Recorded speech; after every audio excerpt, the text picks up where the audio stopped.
Senate will come to order. Mr. Schaffler, please call the roll. Senators Amabile, Baisley, Ball, Bridges,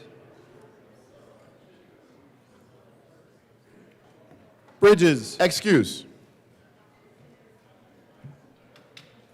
Bright, Carson, Catlin, Cutter, Danielson,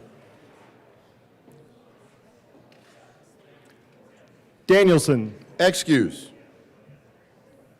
Doherty, Exum, Frizzell, Gonzalez, Hendrickson, Judah,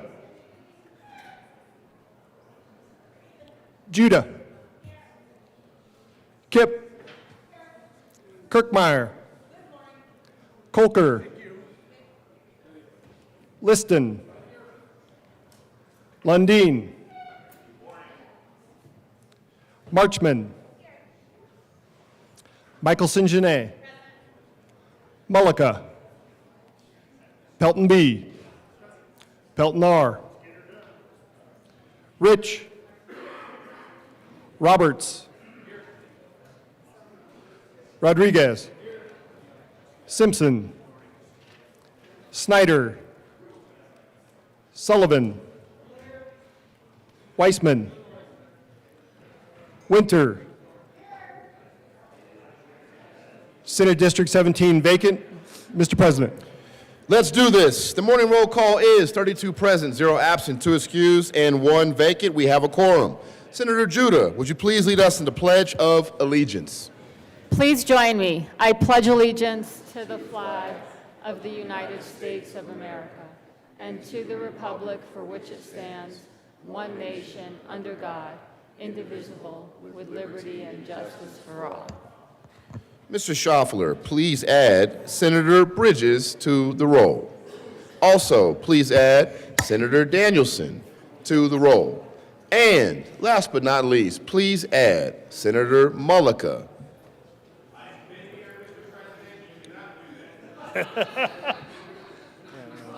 Your name was yellow, and now it is not.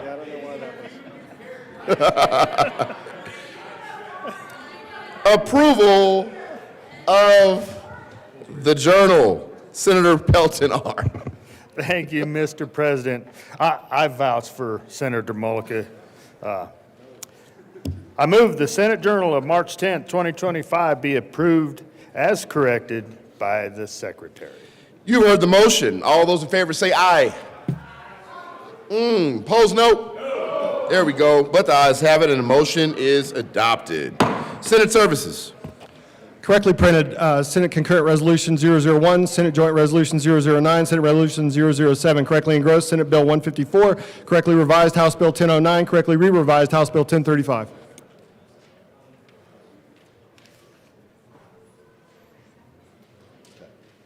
Committee reports.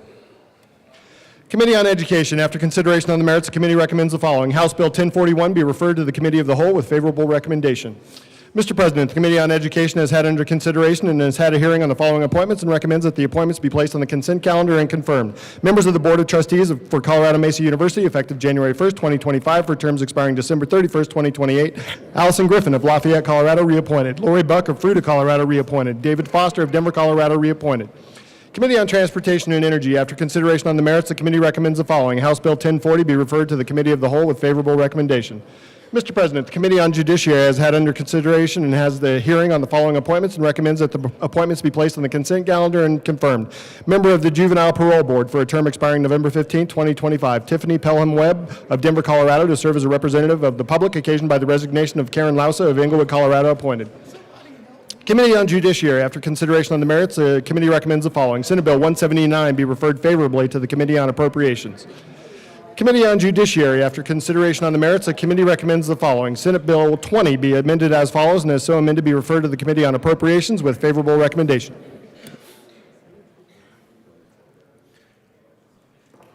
Majority Leader Rodriguez. Thank you, Mr. President. I move that we proceed out of order for a moment of personal privilege.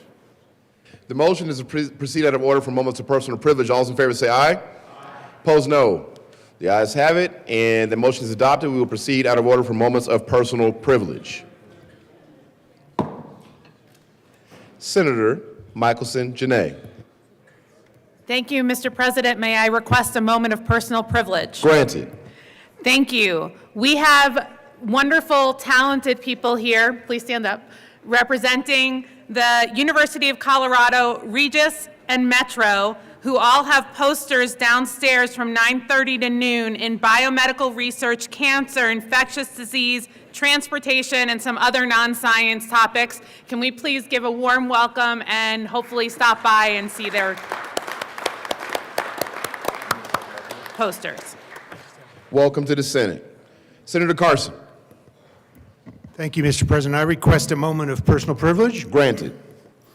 Thank you. I'd like to introduce the leadership of the Colorado Mortgage Lenders Association, if you all stand up here.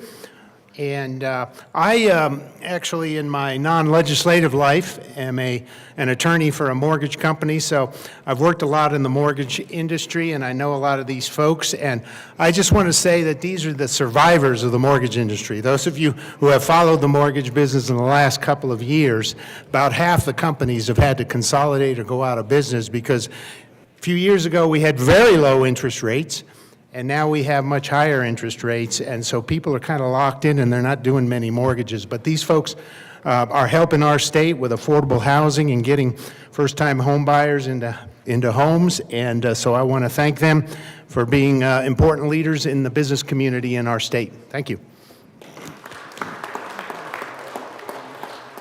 Welcome to the Senate. Additional moments of personal privilege. Seeing none. Third reading of bills. Final passage. Mr. Schaffler, please read the title to House Bill 1009.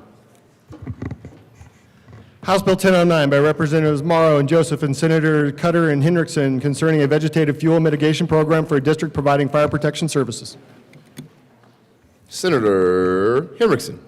Thank you, Mr. President. I move House Bill 1009 on third read and final passage and ask for an aye vote. Any discussion?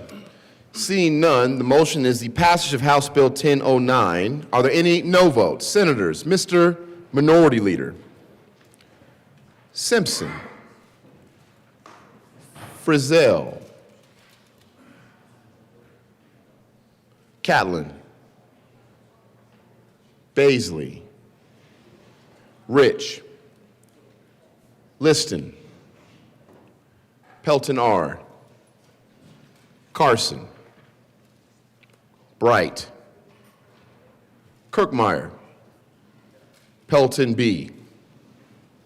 With a vote of 23 ayes, 11 noes, 0 absent, 0 excused, and 1 vacant, House Bill 1009 is passed. Co-sponsors, Senators Kipp,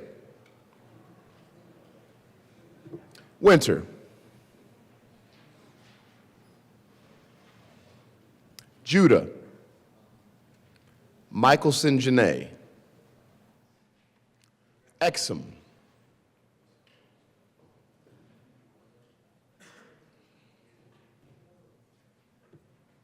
Mr. Schaffler, please read the title of Senate Bill 154.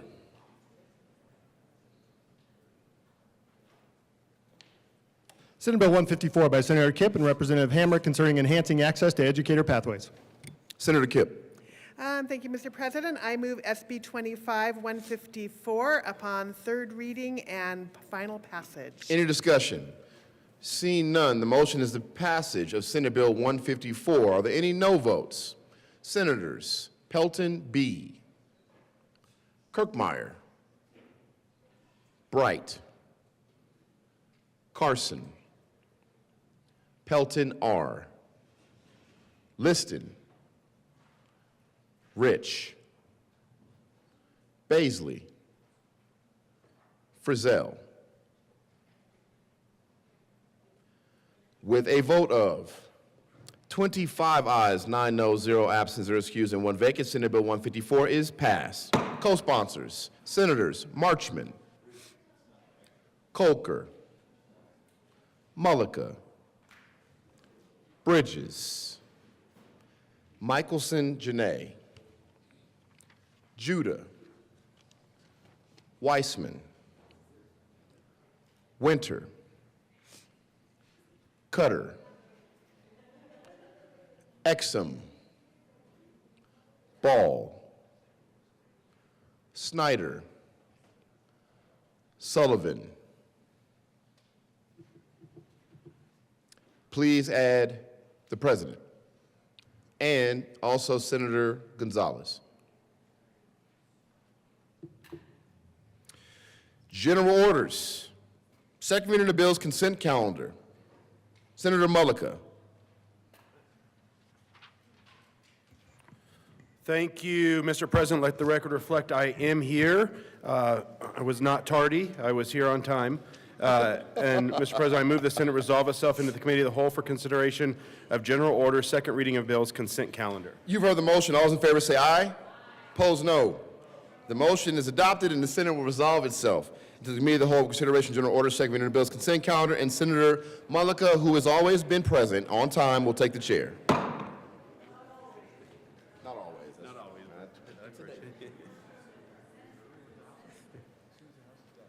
Let me know when that happens. When I'll do it.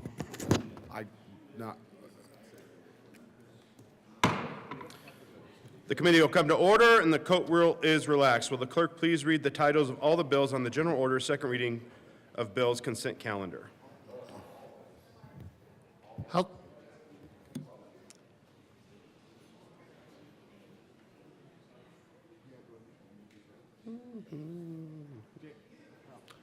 Majority Leader Rodriguez. Thank you, Mr. Chair. As a request from the sponsors, I move to remove Senate Bill 147 from the consent calendar.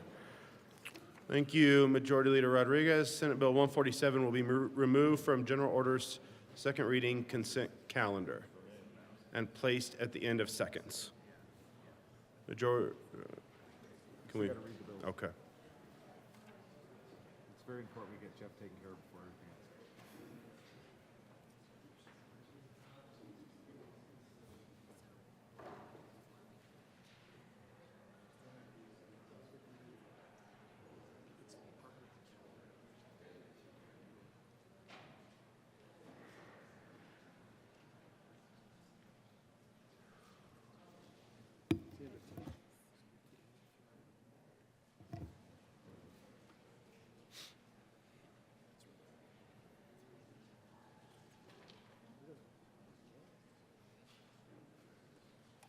House Bill 1070 by Representatives Bradfield and Wrighton and Senators Michelson and Genet concerning the conditions when electroconvulsive treatment may be performed on a minor.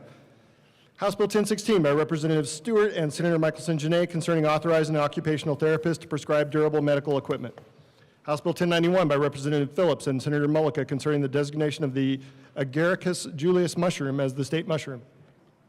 House Bill 1155 by Representative Bradfield and Espinosa and Senator Pelton R. concerning the authority at a general or congressional vacancy election of the candidate nominated to be on the ballot by a participating political party to choose the watchers in count facilities. Majority Leader Rodriguez. Thank you, Mr. Chair. I move for the passage of all the bills on general order, second reading of bills consent calendar, which is House Bill 1070, House Bill 1016, and the Health and Human Services Report, House Bill 1091, and House Bill 1155. Is there any discussion on any of the committee reports? The motion before the body is the adoption of the committee reports on the general order, second reading of bills consent calendar. All those in favor say aye. Aye. All those opposed, no. The ayes have it, and the committee reports are adopted. Is there any discussion on any of the bills on the consent calendar? Mr. Minority Leader.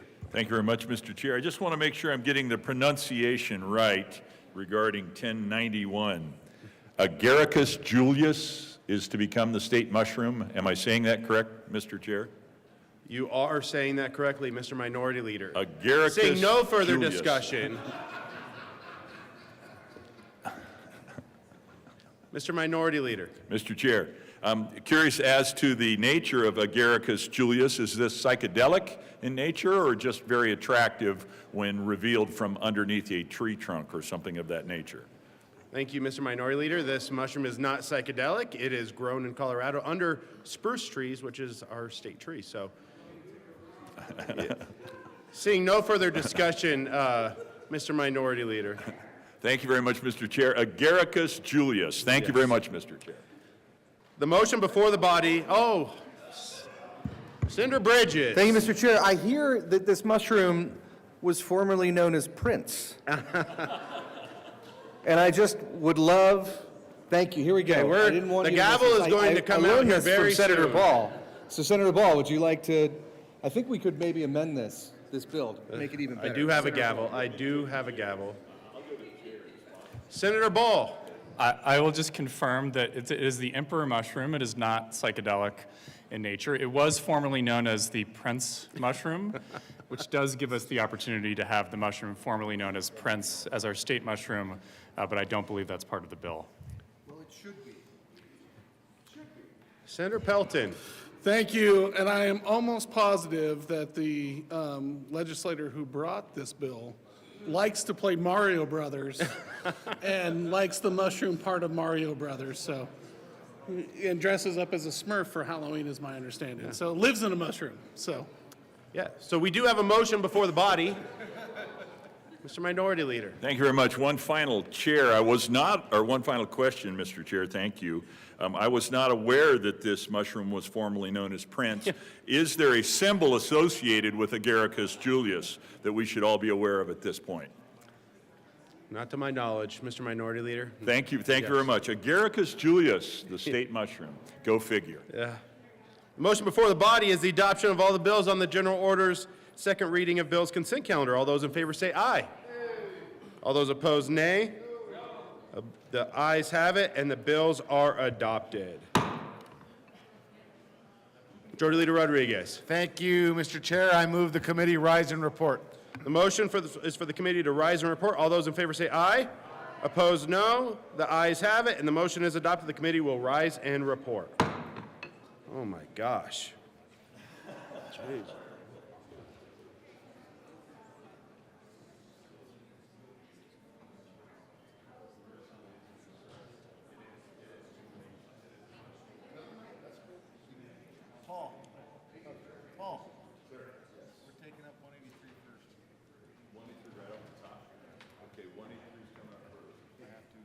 Senator will come to order.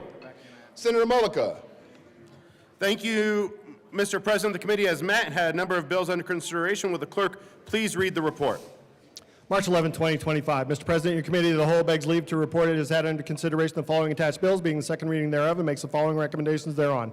House Bill 1070, House Bill 1016, as amended, House Bill 1091, House Bill 1155, passed on second reading and ordered revised and placed on the calendar for third reading and final passage. Senate Bill 147, removed from the general orders second reading of bills consent calendar and placed at the end of general orders second reading of bills calendar for March 11, 2025. Senator Mullica. Thank you, Mr. President. I move the report. The motion is the adoption of the committee of the whole report. Are there any no votes? With a vote of 34 ayes, 0 noes, 0 absent, 0 excused, and 1 vacant, the committee of the whole report is adopted.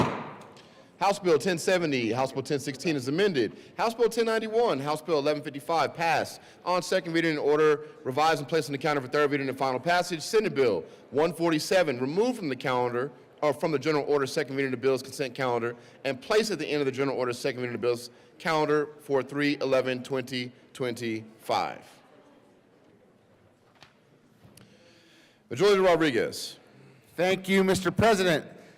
Pursuant to Senate Rule 21C, I move the Senate grant leave to the senator from, where is the senator from? The senator from Greenwood Village, the senator from Brighton, and the senator from Boulder. You've heard the motion. All those in While favor the say Senate is in session, sorry. There we go. You've heard the motion. All those in favor say aye. Aye. Opposed, no. The ayes have it. The motion is adopted for the senator from Boulder, from Brighton, and from Denver Greenwood Village. General orders. Second reading of bills. Senator Mullica. Thank you, Mr. President. I move that the Senate resolve itself into the committee of the whole for considerations of general orders, second reading of bills. You heard the motion. All those in favor say aye. There's 1 aye, 2 ayes. Thank you. We need a senatorial 5, and then we'll come back to that motion.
Members, again, the motion to resolve ourselves into the committee of the whole for consideration of general order, second reading of the bills. All those in favor say aye. There's one more aye. Opposed, no. There's one no. But the ayes have it. The motion is adopted. The Senate will resolve itself in committee of the whole for consideration of general order, second reading of the bills, and Senator Mullica will take the chair.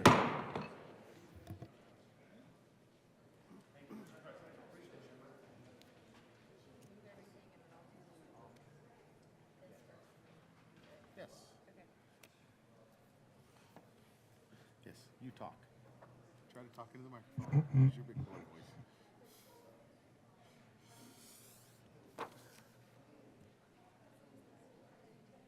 Talk loud, otherwise Melissa will gavel you.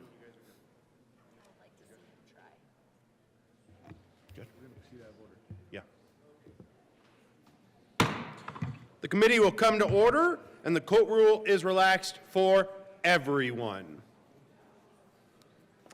Mr. Majority Leader. Thank you, Mr. Chair. I move that we proceed out of order to take up Senate Bill 183. Committee will proceed out of order. Will the clerk please read the title to Senate Bill 183?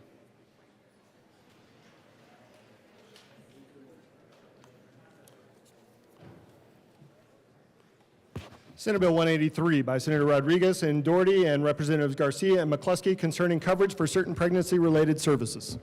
Majority Leader Rodriguez. Thank you, Mr. Chair. I move Senate Bill 183 and the Appropriations Report.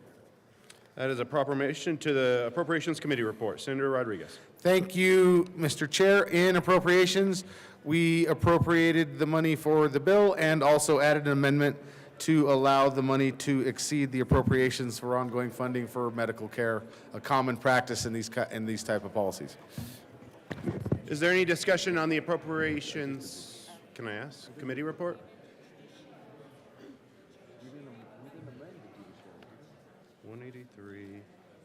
You have a Judiciary Committee report too. And the Judiciary Report. Is there any discussion on Appropriations, past appropriations? Thank you, Mr. Chair. I move Senate Bill 183, the Judiciary Report, and the Appropriations Report. Is there any discussion on the Judiciary Committee report? Seeing none, the question before the body is the adoption of the Judiciary Committee report. All those in favor say aye. Aye. All those opposed, no. The ayes have it, and the Judiciary Committee report is adopted. The Appropriations Committee report has been moved and discussed. Is there any discussion on the Appropriations Committee report? All those in favor of the Appropriations Committee report say aye. Aye. All those opposed, no. The Appropriations Committee report is adopted.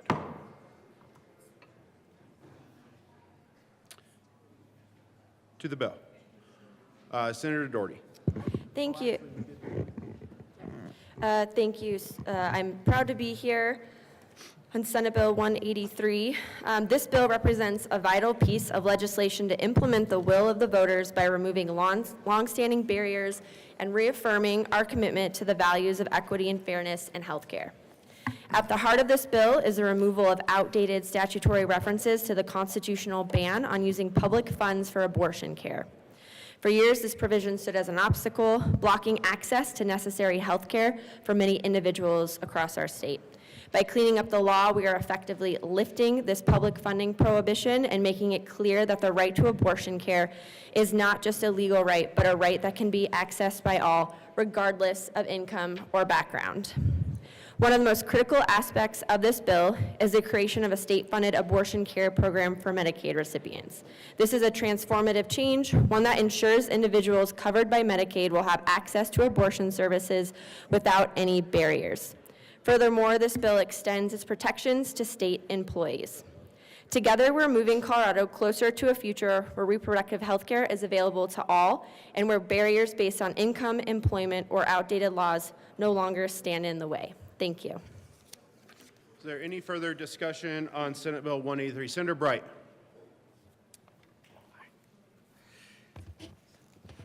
Thank you, Mr. Chair. I must say that I rise in opposition to Senate Bill 183. This bill claims to align the will of our voters, but instead stretches far beyond what the will of the voters intended. So what did Coloradoans agree to? Straight out of the Blue Book, the voters were asked, and I quote, Shall there be a change to the Colorado Constitution recognizing the right to abortion and, in connection therewith, prohibiting the state and local governments from denying, impeding, or discriminating against the exercise of that right, allowing abortion to be a covered service under the health insurance plans for Colorado state and local government employees and for enrollees in state and local government insurance programs. The ballot language allows, not mandates, but allows abortion to be a covered service under health plans for the state and local government employees and enrollees in governmental insurance programs. Senate Bill 183 claims to codify Amendment 79, which 62% of Colorado voters approved last November. It's not a mandate, barely a majority, yet this bill's forcing every taxpayer to fund it. That's immoral when kids' programs like school lunches are being cut. Just look at the Denver Post front page this morning. This was a clear statement from our citizens that they wanted to remove barriers to abortion access and ensure that personal health care decisions remain free from government overreach. I respect that decision, even if I disagree with it personally. The voters spoke and their voice must guide us. But Senate Bill 183 does not honor that vote. It expands it into something the voters never signed up for. To quote the fiscal note, it requires that the Department of Health Care policy and financing to cover abortion care services for Medicaid and Child Health Plan Plus program participants using state funds, and for public employee insurance plans to cover abortion care services for plan members. This is not a modest tweak to align with 79. Amendment 79, this is a sweeping overhaul of our healthcare system, one that imposes new obligations far beyond what was presented on the ballot. This bill in its current form is a betrayal of the trust placed in us by the people of Colorado, those who voted for Amendment 79 with a clear and specific purpose in mind to recognize the right to abortion and remove the prohibition on health insurance coverage for abortion. According to the Blue Book analysis, the measure does not guarantee government-provided abortion funding, but Senate Bill 183 does push it that far. Amendment 79 was sold to voters as removing a restriction, not creating new mandates. Amendment 79 was about protecting a right and removing a prohibition. It was not a blank check for the state to mandate abortion coverage, nor was it a directive to funnel state funds exclusively into abortion services. The ballot question asked voters if abortion should be allowed to be covered under the service, to be a covered service under government plans, not if it must be imposed on Coloradoans' insurance policies. Mandating coverage doesn't just raise ethical red flags, it's a time bomb. The Blue Book's fiscal impact section for Amendment 79 warns that additional abortion-related programs could spike state spending. Quoting straight from it, to the extent that additional abortion-related programs are created from allowing the use of public funds for abortion services, the state or local spending will increase. But the fiscal note for Senate Bill 183 doesn't even pretend to analyze the cost. The bill risks jacking up insurance premiums and Medicaid costs, hitting families already struggling with inflation and property taxes. That's not what Colorado voters voted for. This is a bait and switch plan. And to that effect,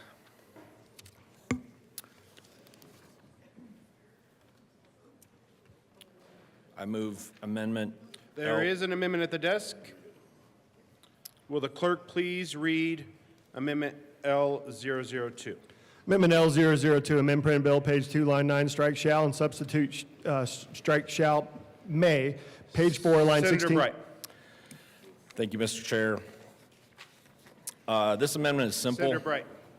I Can you move move Amendment Amendment L002? L2 to Senate Bill 183. That is a proper motion. Senator Bright.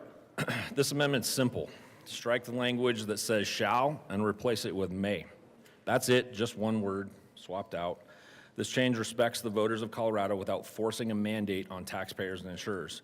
I'm not here to relitigate abortion itself. That's not the point, even though I personally disagree. Colorado voters spoke on the right to abortion, and I respect that.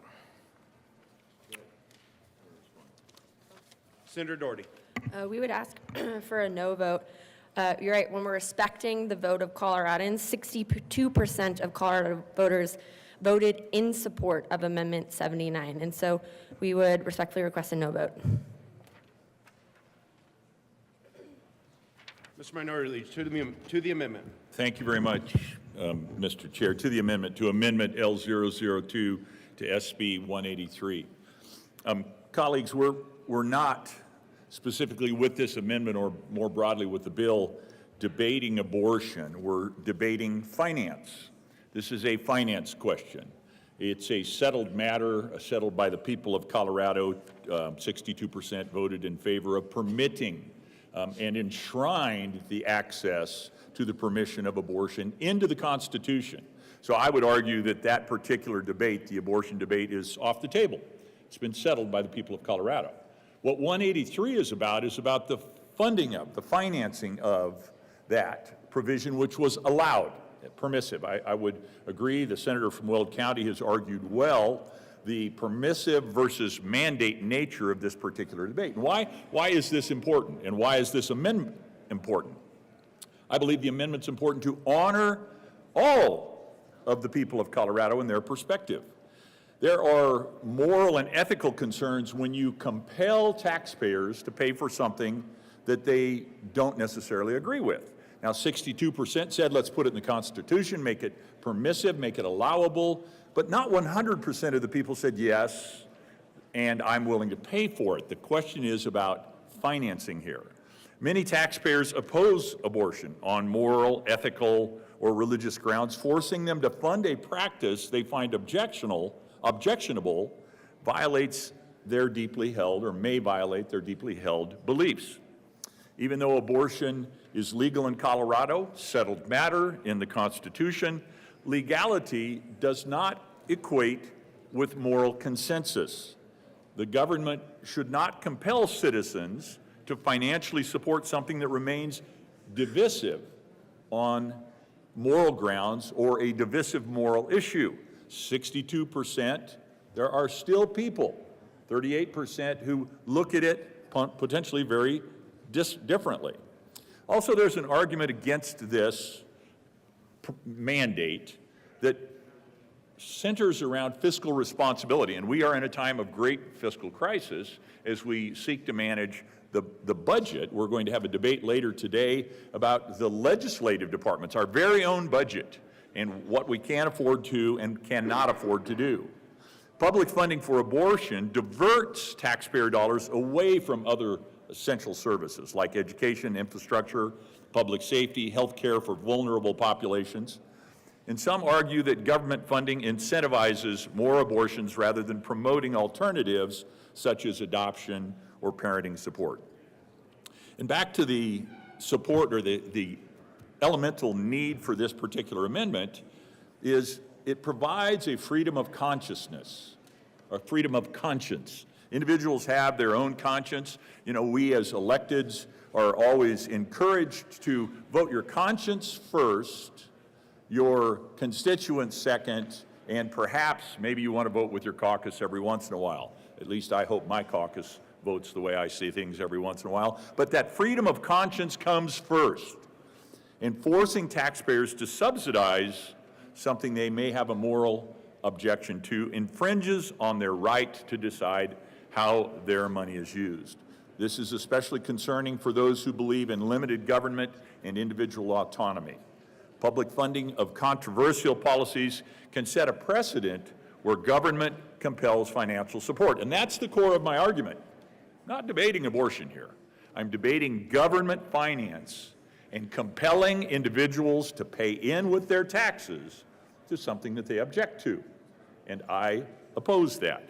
And therefore, I support the amendment, which would provide some degree of relief, turns a shall into a may, and I continue then to oppose 183. In short, the core argument I'm making is that taxpayer dollars should not be used to support policies that many citizens find morally or religiously objectionable, objectionable, especially those policies involving life and death decisions. The government should remain neutral in funding matters that deeply divide the population. So I urge your support of this amendment, L002 to 183, that seeks to find, as we work to find that middle ground, that acknowledgement that the people of Colorado, by 62%, put a permission into the Constitution, took the abortion debate out of politics. And then let's talk now about finance, responsible finance, and finance that does not force individuals into a circumstance that they might find morally objectionable. Thank you very much, Mr. Chair, for your attention. Colleagues, I urge your support of Amendment L002. Senator Baisley, to the amendment. Thank you, Mr. Chairman. So I want to ditto all of the wise comments made by the good senator from Monument. This amendment from the good senator from Platteville really gets to the heart of the issue that I think most of us find objectionable on the bill overall. So this would ease that in a tremendous way. The biggest issue in my estimation on 183 that would be resolved by this amendment is that this moves us from simply making law, which is what our duty and responsibility authority is to do, to propose law to the governor, and moves it into a religious church and state mix problem. This is an issue, this overall issue is one where there is religious concerns, religious beliefs, religious basis for arriving at a conclusion. When we use the state as the church to compel behavior, to compel funding, to compel tithing towards something that we all find objectionable, that is moving way too far, way too far. We voluntarily join a church that we align with, but we are all members of the state who reside in the state. So when a religious assertion is advanced and then we are all told, and you will also pay for this, that is the bridge too far.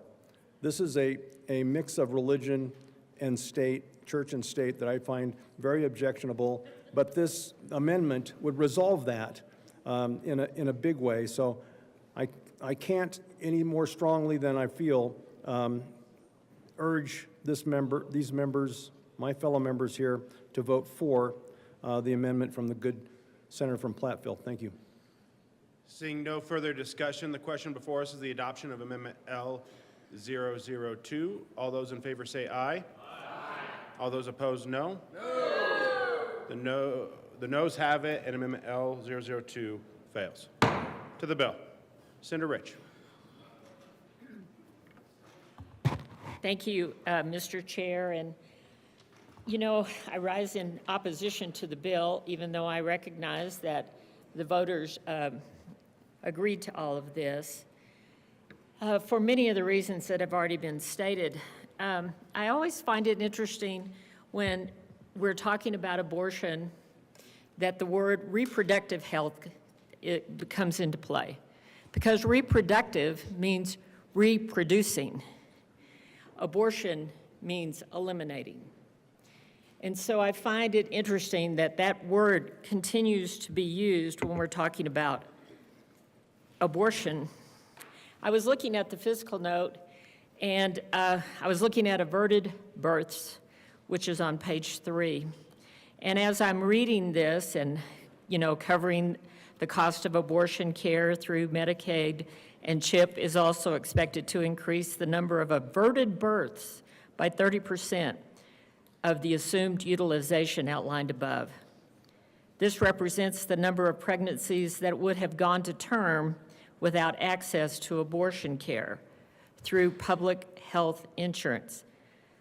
It just seems to me that we're going to advertise it's so much cheaper to have an abortion than have a baby. And I'm sorry about that. For those that would like to have children and have never been able to, but I I cannot support this bill. I understand how it happened in the November election, but I'm going to ask for a no vote. Senator Frizzell. Thank you, Mr. Chair. I was sitting on the Judiciary Committee when we heard this bill a couple of days ago. And I couldn't help but think about this over the last couple of years that I've been serving in the state legislature, about the ways that we not being me, but we have legislatively changed the course of abortion in the state of Colorado. And this ballot initiative was just yet one more. See, there was a time when abortion was legalized through Roe v. Wade, where the terms, abortion was characterized as being safe, legal, and rare.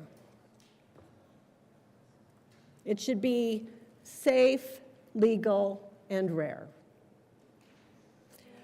Well, safe, legal, and rare are so far back in the rearview mirror in the state of Colorado that we can't even see that sign anymore.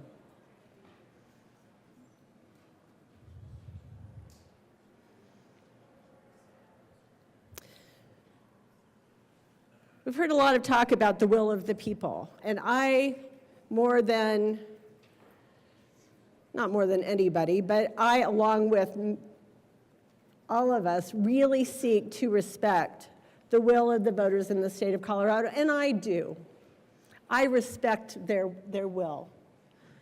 But I have to also look at the 38% who voted against this ballot initiative.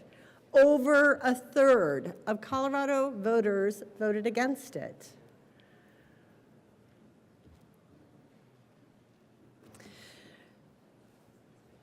I don't know what their reasons were. Are they just is this 38% made up of people who fundamentally disagree with the premise of abortion?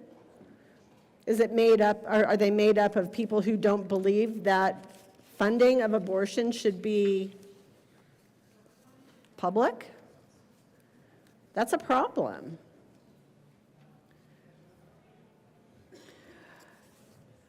But I really was I was aghast in looking at the fiscal note, and my good colleague from Grand Junction really brought this up. The terminology in this fiscal note is mind-boggling to me, because we were saying, well, yeah, yes, this is going to cost the taxpayers of the state of Colorado,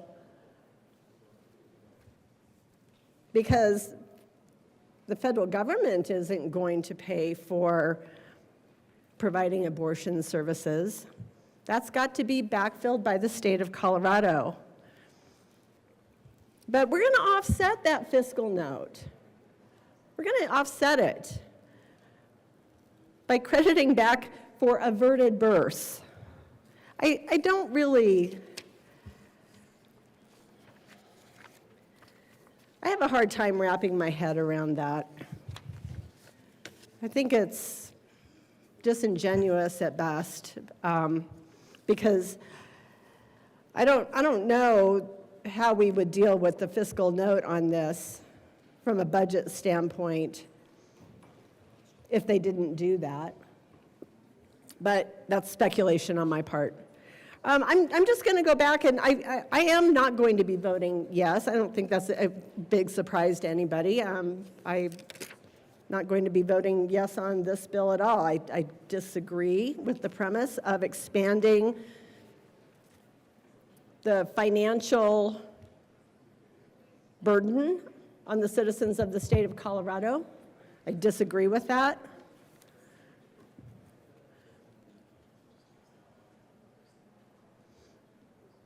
I disagree with making the state of Colorado a place where abortion tourism is a great idea. It's not, it's a bad idea.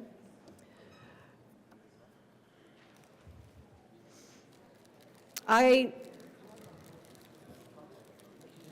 wish that we could go back to the time when we worried about abortion being safe, legal, and rare, because it may be safe and legal in the state of Colorado, but it's for certain not to be rare. Members, I rise in opposition to this bill and would ask that you do as well. Thank you. Senator Cutter. Thank you, Mr. Chair. I just wanted to set something straight. There's so much data about abortions going up when there's more restrictions that I couldn't even actually aggregate it very quickly, but I did find this. It seemed logical that after the Supreme Court overturned Roe v. Wade that abortion rates would go down and birth rates would go up, but exactly the opposite happened. Abortions went up last year and the country's fertility rate hit a historic low. More than 1 million abortions were recorded in the United States in 2023, the highest in a decade. So it is just not factual to say that by legalizing and making abortion safe that abortion rates will go up. Seeing no further discussion, the question before us is the adoption and passage of Senate Bill 183. All those in favor say aye. Aye. All those opposed, no. No. The ayes have it, and Senate Bill 183 is passed. Majority Leader Rodriguez. Thank you, Mr. Chair. I move that the Senate proceed out of order to take up Senate Bill 188. That is a proper motion. Will the clerk please read the title to Senate Bill 188?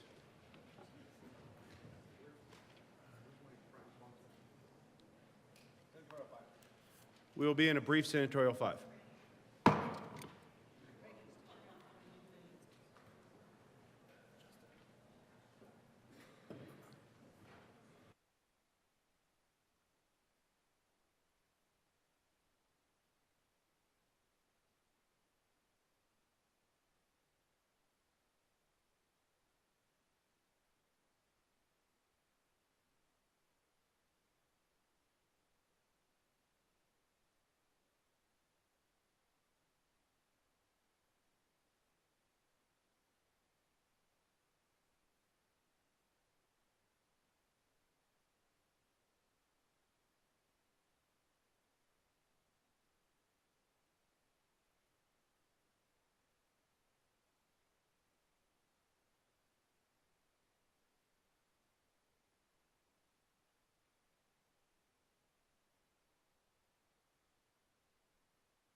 Good, Esther. Appropriations report. Committee will come back to order. Will the clerk please read the title to Senate Bill 188? Senate Bill 188 by Senators Coleman and Rodriguez and Representative McCuskey and Duran concerning the payment of the expenses of the Legislative Department. Mr. President.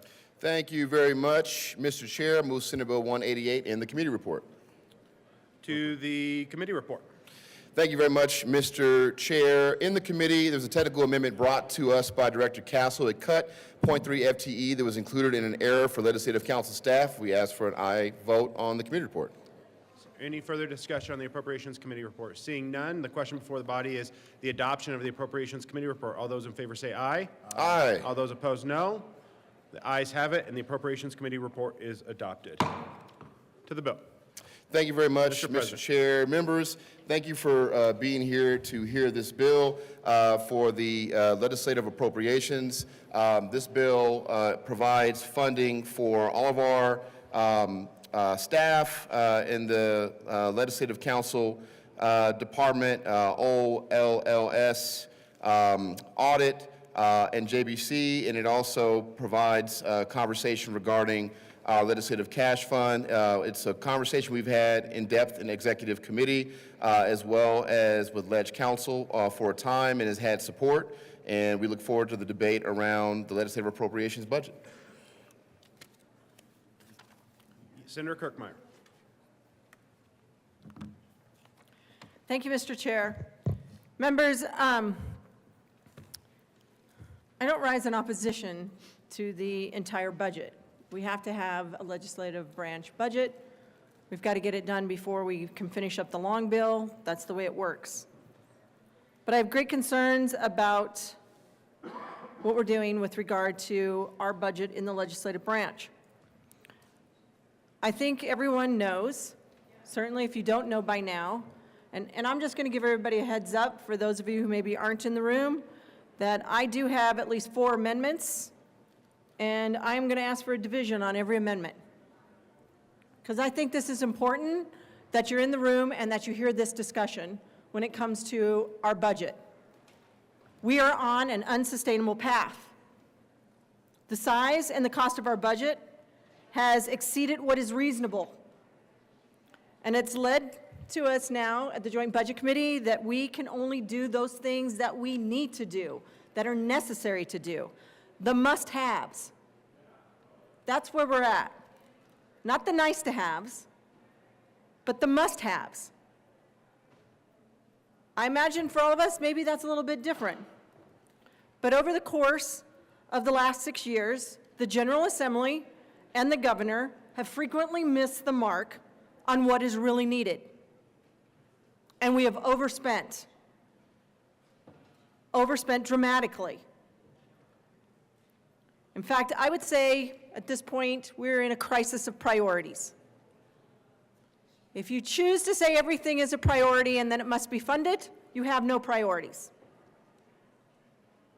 I've been very clear on what my priorities are. They're about funding education, K-12 through post-secondary. It's about funding our healthcare system because, quite frankly, it's broken. In the last 6 years, when I first got here, all I heard was the hospitals are making too much money. Well, they fixed that problem. Our system is broken. We have 25 counties that have a maternal health care desert in the state of Colorado. In the governor's budget request, he cut funding to neglected and abused kids. He didn't put in enough funding for child care for low-income families. They cut funding to early intervention resources for children with heartbreaking disabilities. And yesterday, we were doing healthcare policy and finance budget, which is where Medicaid is. The governor had a request to cut Medicaid funding, the providers, by approximately $13 million of general fund money, which equated to $57 million of total funds. Now, that's not the feds. I've been hearing, and I'm thinking a lot of folks have been hearing over the course of the last few weeks, since Donald Trump became president, and since there was a vote a couple weeks ago, that the feds are cutting, Donald Trump and the Republicans are cutting Medicaid. Shocking. In Colorado, it's in the governor's budget request to cut Medicaid provider rates by $57 million, $13 million of general fund. One of my other priorities is child welfare. We have to take care of the most vulnerable. You know, I grew up in a very poor situation. The only reason we had meat on the table and milk in our glasses is because we had a dairy farm. Other than that, it was pretty much potatoes. We were always taught that you're supposed to take care of those that are less fortunate than you. And no matter how poor you are, there's always someone less fortunate than you. We had 11 people around the dinner table. It included my grandmother, my great uncle, my 6 siblings, my parents, and myself. So yesterday, I gave a big lecture. Yeah, a Republican giving a lecture about how we should not be cutting Medicaid. $13 million general fund, $57 million total funds. I've been giving the lecture how we should not be cutting core services to neglected and abused kids. Again, in the governor's budget request. Our budget issue is not because of Tabor. It's quite frankly from year over year overspending, excessive spending, burdening more people with fees and more taxes, and increasing government beyond what we can afford. We need to stop the excessive spending. And that starts with our budget. This is where you have the opportunity to make that difference, to say, yes, this is my priorities. And I'm hoping today that you pick kids, that you pick families over the increases that are in our legislative budget that are not necessary. So you should have gotten a copy of the legislative budget. It looks like this. Should have been on your desk. So for the past, I don't know, however many months it's been since the November, since the Joint Budget Committee has come back into session, I've been telling departments, other branches, other elected officials that they need to come in with cuts. They need to decrease their general fund spending. That's what we're talking about here when we talk about $1 billion in the hole. That we need to cut approximately $1 billion out of our general fund dollars. $1 billion. So what do we have in the legislative department? Their general fund, our general fund, this is us. Our general fund appropriations increase by 0.9%, essentially 1%. No reduction. There is no reduction here. We're increasing by 0.9%.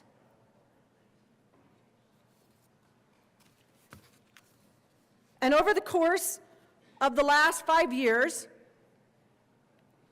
we have been, from this appropriation, we have been reverting approximately about $5 million on average year over year for the last 5 years. Yes, that's it. And you can go look on page 9. That's where the legislative budget, kind of a summary is. It is the summary in that table that shows you that we're 0.9% increase in general fund. But again, year over year for the last 5 years, we have been reverting. We have been rolling over about $5 million a year of our general fund appropriation into a cash fund.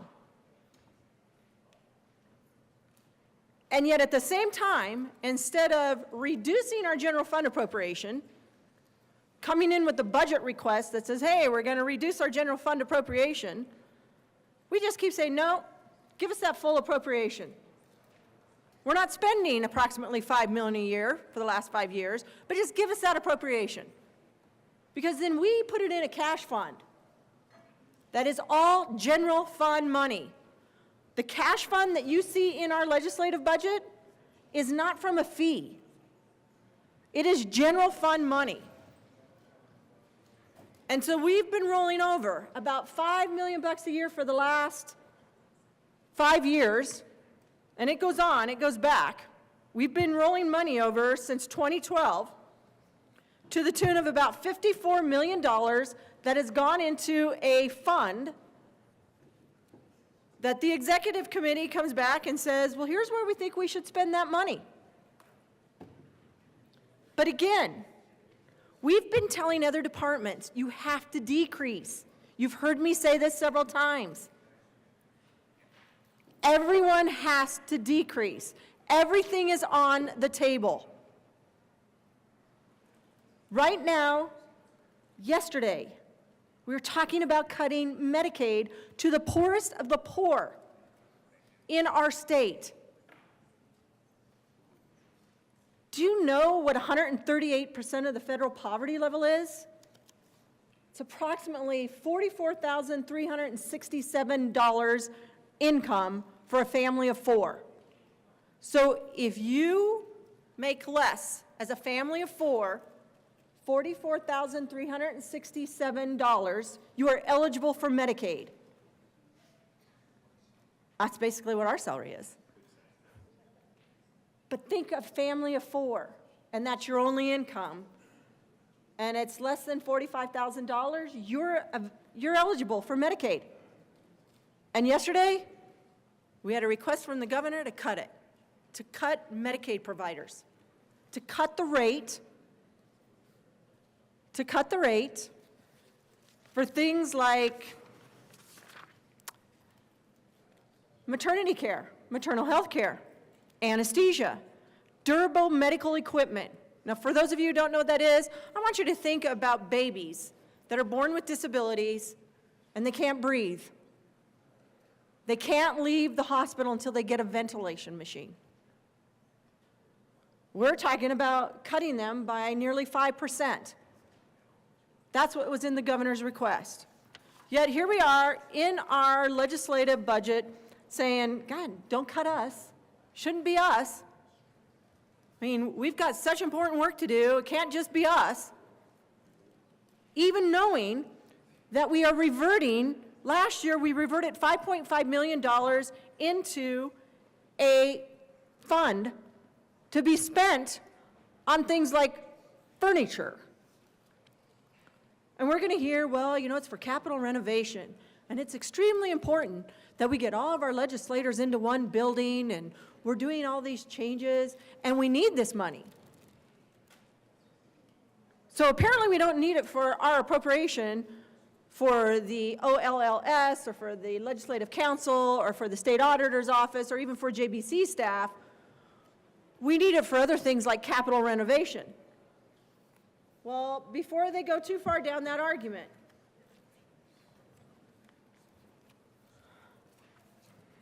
I'll find my sheet here. We have this other fund that we appropriate dollars to. It's called the Capital Complex Renovation Cash Fund. We don't need, funny thing, here it is. We don't need to take money from our branch to put money into capital renovations because the JBC appropriates funds to the Capital Complex Renovation Cash Fund. General funds, but we appropriate them there. And we're appropriating, we've had prior appropriations up to $78 million. And in this budget year, we're appropriating $16 million.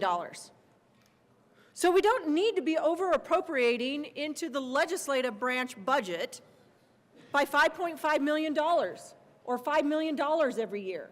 We don't need to be doing that. When we do that, when we over appropriate into the legislative branch and then we roll that into another fund and then it just gets spent, we lose all transparency.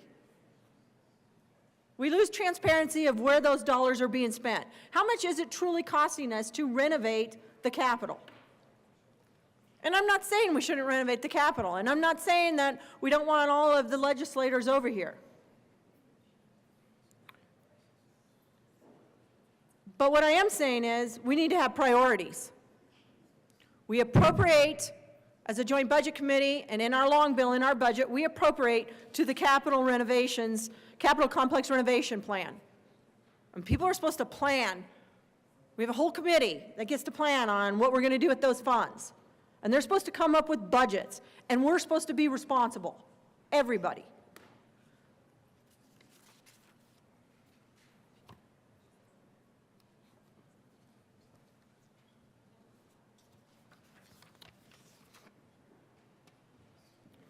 So I have an amendment, and I hope There's you're an all amendment going at the desk. Will the clerk please read Amendment L007? Amendment L007, amend printed bill, page 2, line 2, strike. Senator Kirkmeyer. Thank you, Mr. Chair. I move L007. To the amendment. Thank you, Mr. Chair. L007 gets to the heart of this. It essentially says that, and there's a lot of numbers here because, well, we've been reverting a lot of money to a cash fund. So what this says is that we would reduce our appropriation by $3.5 million. So we would reduce our budgeted amount by $3.5 million, and that would be appropriated by percentages of reversions in each of our offices, whatever that percentage is. but it's $3.5 million, which equates to about 5% of our $73.4 million budget that we have. And it actually doesn't really become 5% because the budget is overspending by 1%. So it's really about a 4% reduction at this point. A 4% reduction that we haven't been using, that we've been reverting into a cash fund, that lacks transparency. Unless you go digging, you don't know about what goes into the cash fund or what that cash fund is spent on. Unless we go digging, unless we get more of an explanation on what our legislative budget is going for. So I'm asking the legislative branch, I'm asking all of us to do what we're asking the other two branches to do, the other elected officials in their budgets to do, and that's to decrease your general fund, ongoing general fund expenditures. Now, quite frankly, I would have liked to have done more, but I don't think you would have agreed to it. But $3.5 million does not hurt us. It doesn't, 3.5 million when we've been reverting 5.5 last year, 6.43 the year before. This doesn't hurt us. We're not spending this money on things that we're saying we absolutely have to run the legislative branch. It's additional money. We shouldn't be over appropriating, especially in a year when we're $1 billion in the hole. So I am asking for an aye vote on 007. Let's be responsible. Senator Pelton to the amendment. Thank you, Mr. Chair. Members, I feel like we need to set the example. When we're asking other people to cut their budget, we need to do the same. In 2021, when we were doing the budget for 2021 in Logan County, I took a pay cut because I could not look at those people in the face that their businesses were closed for 4 or 5 months out of the year and say, oh, you have to pay your full property tax and I'm going to take my increase. No, I wanted to set the example of I refused my increase and I was getting paid the exact same amount I did the year before. It's the same with this. We need to set the example. We need to be leaders and say, we're going to cut $3.5 million out of our budget. That's what we need to do. I'd like to go back to what the good senator from Weld County was talking about with child welfare. In 2019, in Logan County alone, it was, we overspent our budget over $1.5 million for child welfare. You know why? 68 kids were taken from their home due to methamphetamines.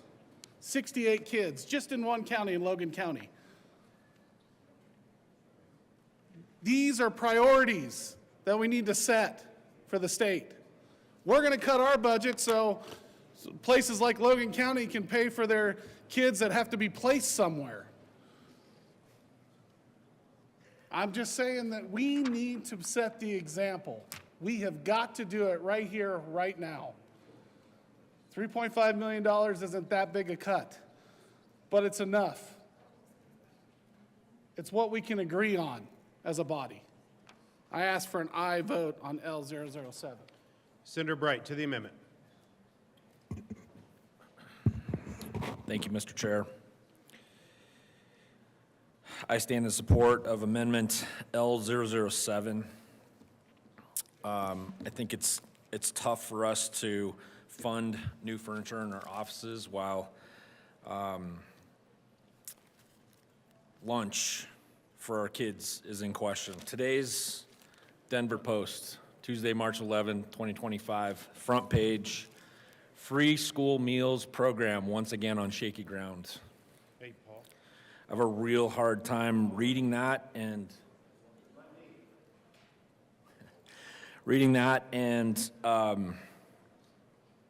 voting in favor of new furniture for an office that is going to be constructed for me.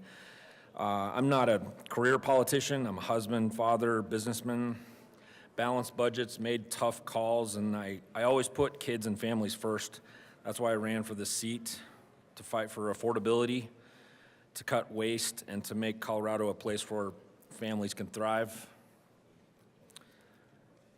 And I can't in good conscience continue without amending this to trim out these administrative costs inside of this bill. So I would encourage a yes vote on L007. Senator Frizzell to the amendment. Thank you, Mr. Chair. I'm here to speak in support of Amendment L007. I've talked about my local government experience, and when I ran the assessor's office in Douglas County for many years, we had up years and down years. We had to tighten our belts. Sometimes we had to freeze hiring staff. Sometimes we didn't. And every expenditure had to be justified, because that's responsible. That is responsible governance. That's being transparent to the people that you work for. It's about being accountable to the people who pay your salary. I think that this amendment, I appreciate the good senator from Brighton's comment that it would be nice to cut more than $3.5 million, that represents a fairly small cut compared to what is actually really needed. But it's a reasonable request. It's very reasonable because we haven't been using these funds year over year over year. By decreasing the ongoing general fund expenditure, that will free up money to, we talked about lunch programs for kids, but I think that one thing that I've been really concerned about is the reduction in dollars for early intervention. I have 2 kiddos that live across the street from me with special needs, and I've watched them grow up. And early intervention with special needs children is so incredibly important. It sets the stage for a life. But yet that's on the chopping block here. How can we in good conscience, we here in this chamber, how can we in good conscience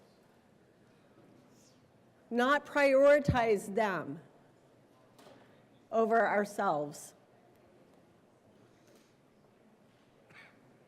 I want to thank the good senator from Brighton, because you know what? Regardless of where you sit in this room, this attention to detail, this looking for any dollar that we can save is incredibly important to our efforts.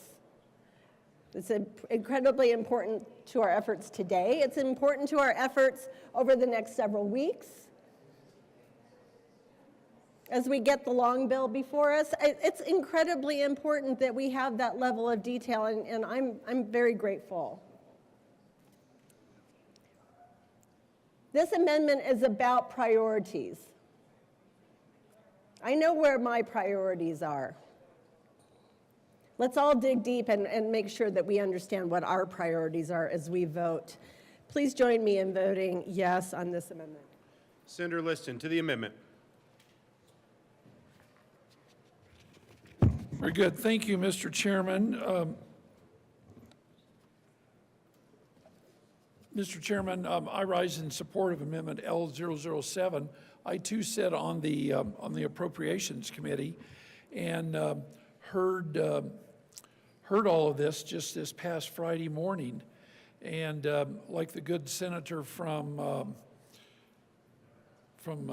Sterling was saying, is that all of us, we're leaders in our districts, and we lead by example. And what the good senator from Weld County is proposing is that we have to, and quite frankly, to her credit, she's been saying this for not just weeks, but months. We're in a very difficult budget situation. It shouldn't come as any surprise to any of us that we're going to have to make some tough cuts. And if we're expecting cuts in other areas, then we lead by example. So to have a modest cut of 5%, or really 4%, I think is what she's talking about, surely in our own personal budgets, in our own family budgets, when things get a little tight, we can all find a place that, maybe we just don't go on a vacation for as long, or we don't go out to dinner as much. And, we can find 4% very easily. And in consideration, I think this will be brought up later, there is a legislative fund that is sitting there, and I think the good senator has made mention of this, that we've over appropriated in the past to the tune of anywhere from $3 to $6 million a year. So we're sitting on this fund of some $22 million, which is just sitting there, that's used for special projects or special events or special this or special that. So what I heard on Friday in the Appropriations Committee, in light of the fact, and if it hasn't been brought up, it will, that there's a special allocation of approximately $4 million for furniture for the legislative staff or the legislature.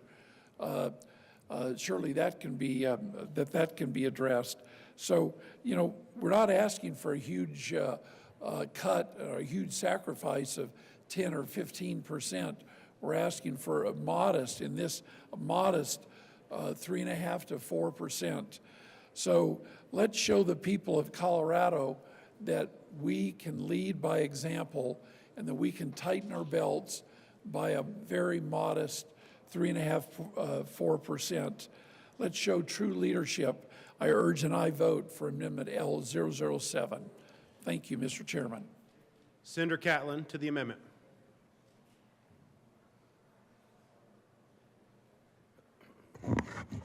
Thank you, Mr. Chair.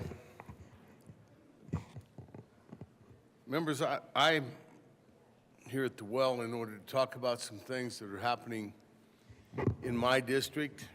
I'm getting a lot of calls from people wanting to know about the budget. They want to know, well, are they going to cut my part?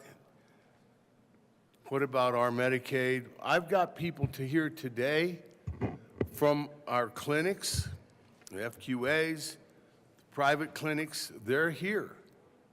And they're talking to us talking to me about Medicaid, about keeping those clinics open and doing the things that we as a government need to do.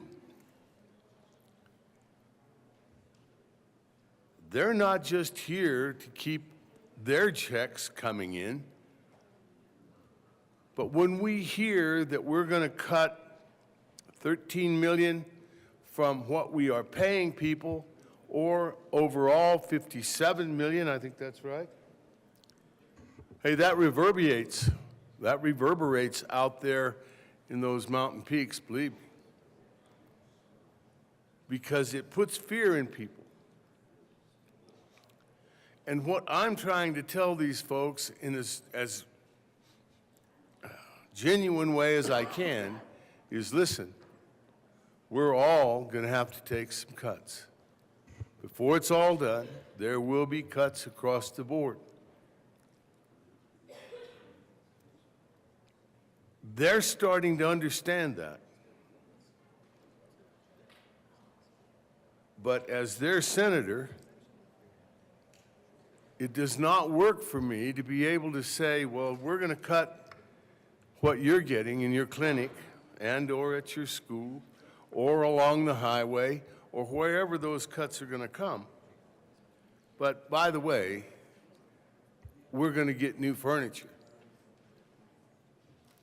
You know, that's really not going to sell well out there in the country. And I know you all know that. Every one of us is aware how that looks, what it would say, that kind of thing. But the point I'm trying to make is that if I can say to my constituents, hey, we turned away the new furniture because we know it's going to get harder, then it makes it easier for you and I to say to those constituents, this is coming. Here's an example. Is it a big enough example? Probably not. But it is an example of people saying, I'll do this for the benefit of my state or for the benefit of my community. You know, this is not going to be just about money. It's going to end up being about what do we do to help our neighbors get through a budget shortfall that we probably knew was coming. Well, I'm not certain what we're all going to do, but I know that out in the country, a lot of times what you do is trade eggs for milk. I'm not suggesting we trade, but those are the kind of things that people have done in the past. And as leaders of the community, as leaders of the state, you know, I had a young boy come to my office, and he said, how many people are there in the state of Colorado? I said, I don't know, probably about 5 million. Think I'm about right? Try 6, oh. And he looked at me and he said, you know, there's 6 million people, 6 million people in the state of Colorado, but there's only 35 senators. And you know, that struck me because a young man was aware of how few there are of us and what kind of decisions we have to make for his benefit, for his mom's benefit, for the community he lives in. This is one of those decisions that I'm asking us to make. Leading by example is leading. Leading by statements is making a speech. We have to take a movement of some sort. We have to make a move towards what can we do, and this is one of those votes that we can do. We can vote for this amendment and say to the people at home, we understand. It is going to be tough. This is not a great sacrifice on our part. My office is across the street. It's got a full office of furniture. I don't see any problem with us in my office helping to move that office furniture to the new office that I'm supposed to get. I don't know if it's possible to say, well, we're not even going to move, we'll stay where we're at. I think that train's already left the station. But the point is, the furniture that's in that office is good furniture. It has, and I'm not embarrassed by it at all. I'm proud of it. In fact, I like it when people come to my office because I show them what we are doing, what we have done, and you know, it's a senatorial office today. This is an action that you and I can take today that says to the state of Colorado, you are important to us. You are more important than me having a new seat in a new office place. You know, my family has done this very thing. I've said to my kids, I'm sorry, we're not going to be able to get that new thing that you were wanting. And when they're little, they ask, why is that? Why, Dad? And they got tears in their voice. You say, because we just don't have the money. That's hard for little ones to understand, but it will be harder for adults to understand if we ask them to make a cut and we can't or we won't. I once asked my dad something about money. He said, Mark, it takes a bigger man to say I can't afford that than it is to put yourself at risk of trying to borrow the money and make it happen. You know, those words are ringing in the back of my mind today, because he's been gone for a while now.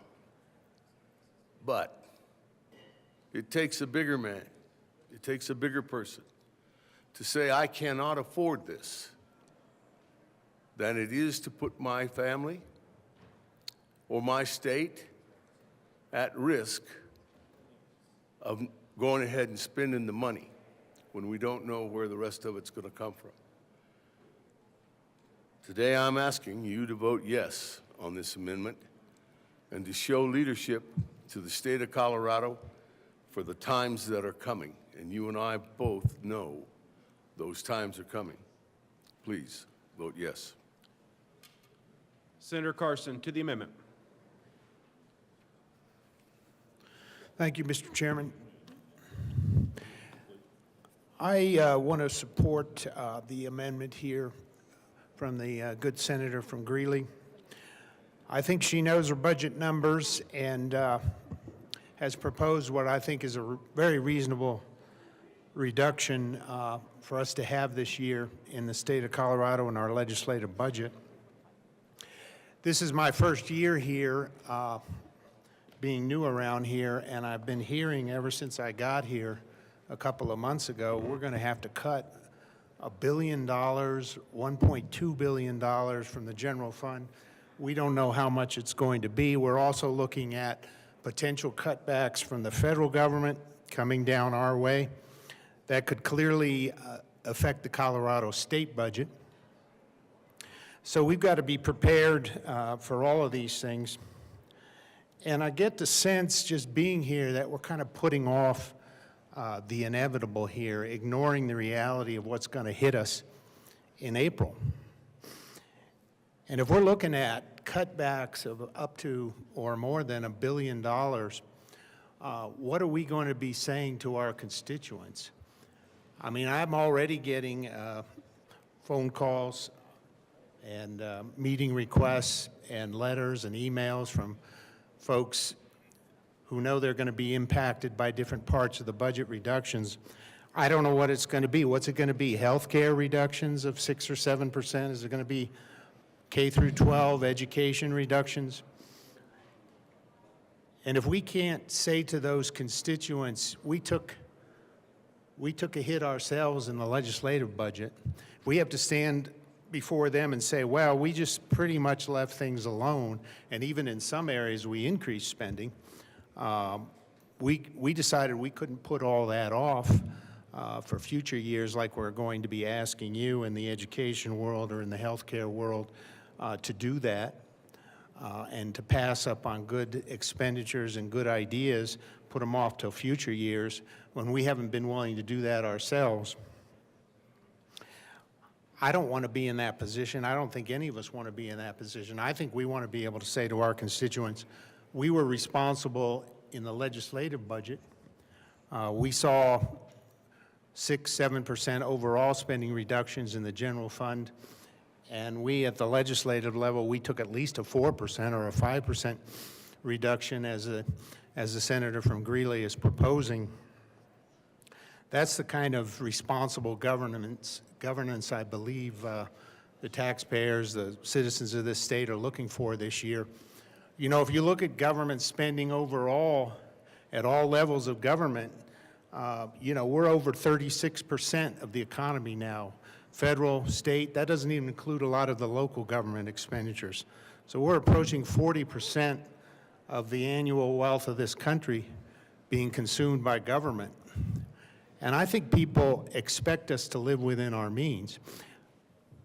You know, I've heard a lot of talk about how, well, this is all a result of Tabor, this horrible Tabor that we all have to live under. Well, that's just simply not true, because what Tabor is a mechanism that the taxpayers, the voters of this state, put in place in 1992 and have kept in place year after year to basically say, you can grow government, you can take those tax revenues up as much as the growth in the population and the growth in CPI, inflation. You can grow at that level, but we don't want you to keep growing indefinitely. You look at other states. We are very fortunate in Colorado. I talk to people around the country. We are the envy of other states, quite frankly, that we have a mechanism in our state constitution. They say, well, how could we get that in our state? Where the taxpayers, the voters have said, you can only grow government as much as population and inflation. Government has to live within its means. And you look at other states, whether it's California, Illinois, New York, and the continual budget crisis they have, the deficits they run, the amount of money they have to move around and try to raise from all kinds of sources. And in Colorado, we're always expected here to live within a reasonable budget. And the reality is we got a lot of extra money during the pandemic. We got a lot of extra money during COVID from the federal government, trillions and trillions of dollars of taxpayer dollars and really national debt given to the states to spend. And so we spent it. And we should have recognized at the time that that was a temporary situation. And now the chickens have come home to roost, and we have to face the reality that we can't have all of these FTEs and all of these programs. We can't indefinitely spend that money. It's time to live within our means. It's time to recognize in this particular legislative budget, we can live on $72 million. And we can say to our constituents, to the voters, we recognize this is a difficult year for our state, for our taxpayers, and we're going to take the same sort of budget hit that we're expecting all the rest of the state government to take. So I think this is an excellent amendment, and I look forward to many more of these type of amendments from the good senator from Greeley, because we're going to have to, in the next 6 weeks, we're going to have to deal with a very difficult budget situation. And if we can't say we took our hits just like everybody else, I think our constituents are going to be very disappointed in us. So I ask my colleagues to support this amendment. Senator Rich, to the amendment, please. Thank you, Mr. Chairman, and I certainly appreciate the good senator from Weld County, I guess it's Brighton, bringing the amendment L007. I used to be in local government, and I remember a time when things got really tough and we had to make some serious cuts. Maybe not on the same scale as what we're facing, but every department, whether you were an elected or a department head, had to come up with 10% cut. And we had like 2 weeks to get it done. And we had to show some real leadership on doing that, as painful as it was. It was the right thing to do. It was a good example to set to our constituents, that we understood that we had to be responsible for hard times, just like you have to whenever you're around your kitchen table and talking to your family. So I really appreciate this amendment. When the good senator from, let's see, well, the previous speaker was talking about the spending of the furniture. I was thinking about that, and I thought, they want that so badly that, like for myself, I have my own furniture. They want me to get rid of my furniture to use that new furniture. That's how badly they want to spend this money. And that is not setting a good example. We need to be more responsible. We need to provide leadership. And I urge an aye vote on L007. Senator Pelton to the amendment. Thank you, Mr. Chair. I rise in full support of this amendment. When I was county commissioner, there was one year our general fund dropped 15%. We had to cut everything. And we survived. We trimmed out some fat. We did some good business. And at the end of the day, when things got better, we could kind of fill in the things we had to delay. So this amendment really speaks to that kind of a situation. And I think we get down the road a little ways, then we can start to fill in the gaps that we need to cut right now. You know, we're not immune from a budget crunch. We need to participate just like every other department needs to. So I support this amendment. Senator Simpson to the amendment, please. Thank you, Mr. Chair. I rise in support of Amendment L007. It's almost ironic. This morning there were a dozen representatives in my office from FQHCs across my district, and their number one plea for me was, don't cut our Medicaid funding. It was hard to face them and talk about what we were going to debate this morning, a 1% increase in our legislative budget when they are faced with potential cuts, and the good senator from Brighton touched on this morning about, you know, if we don't increase Medicaid reimbursement rates or only offer a 1% increase and inflation is at 3%, that's a cut to Medicaid.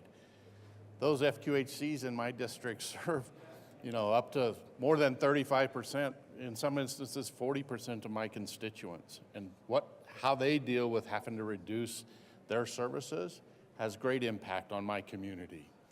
We're asking, as presented, for a 1% increase. The amendment actually puts us more in line with what we should be facing.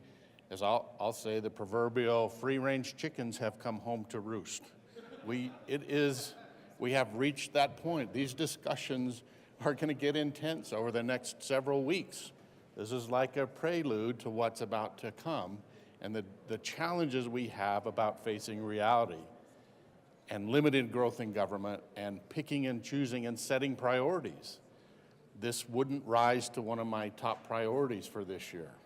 Much like the good senator from Brighton, fully funding K through 12 education, supporting higher education, and those most needy in our communities, particularly those that are Medicaid dependent, really rise to the top of my priority list.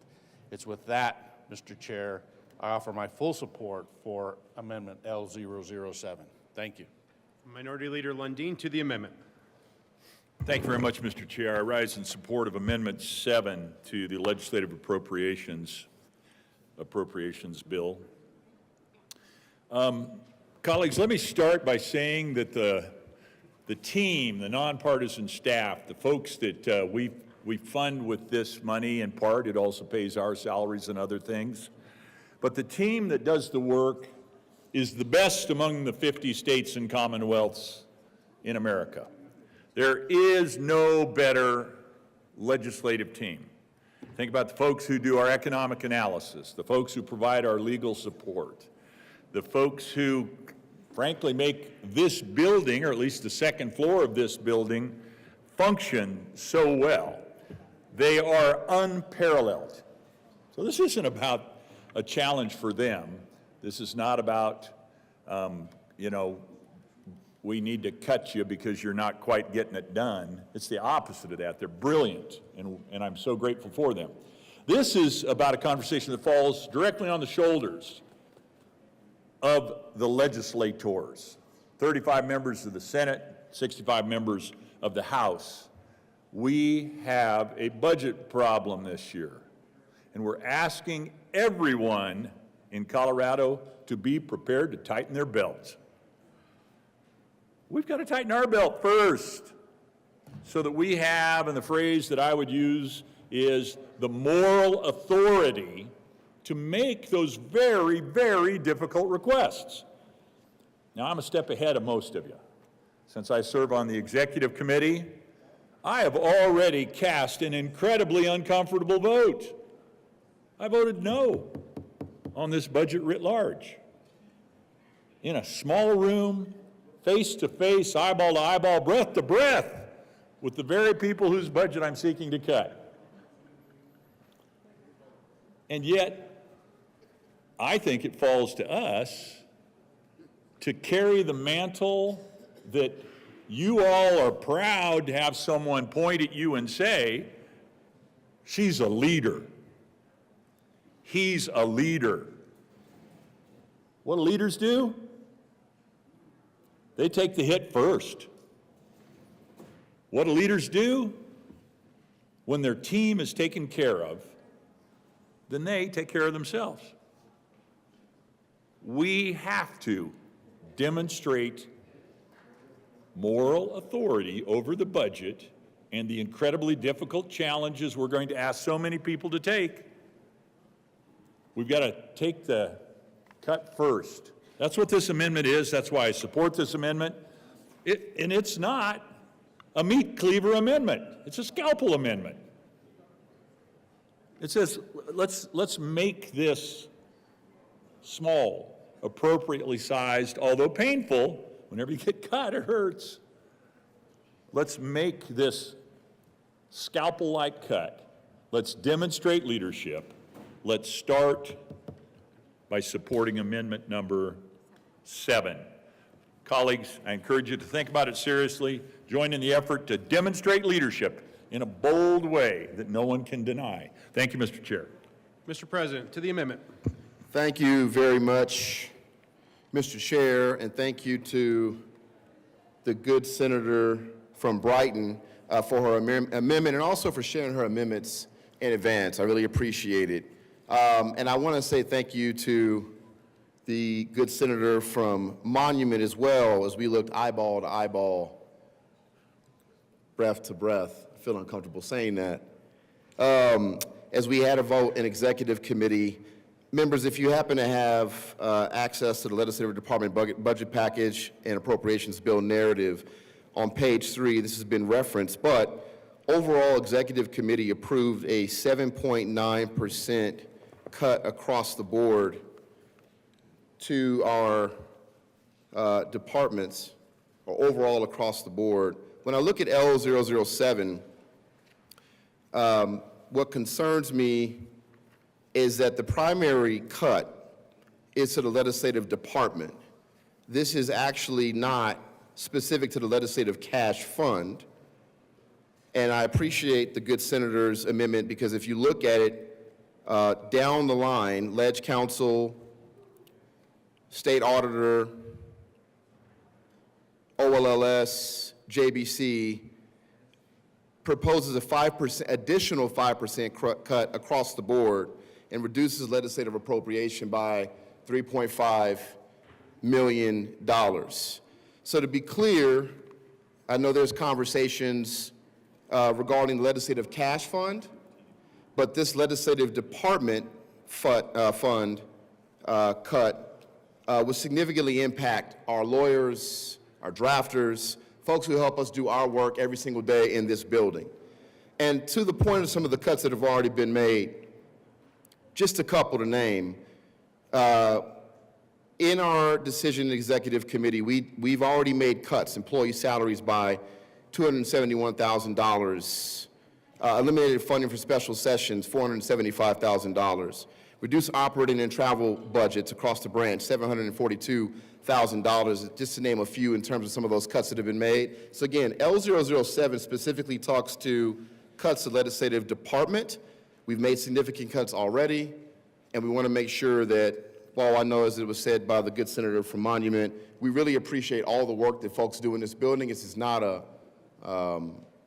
comment on how we feel about them, but in executive committee, we've had these conversations, we've made cuts, and our hope is to be able to continue to support our staff, to support us in the work that we do. Again, I ask for a no vote on L007. Mr. Minority Leader, to the amendment. Thank you very much. Want to be really precise in trying to break this down, and I think the best way to bring clarity to this conversation around a cut that is a meaningful cut is to think about cash on cash, year over year general fund money. And this is where you can tell, are we cutting or not? If you flip to page 9 in your budget, you can see that general fund, year over year, we are in fact increasing our budget by 0.9% or almost 1%. So that is, yes, is there cash that's been accumulating over here, and then when we move this money to that money, and the other money becomes new money, and the old money becomes intermediary money, and the intermediary money becomes today's money? Yeah, we can say we're making a cut, but how do you check that all out? You go to cash on cash, year over year, general fund, and you can see we're not making a cut.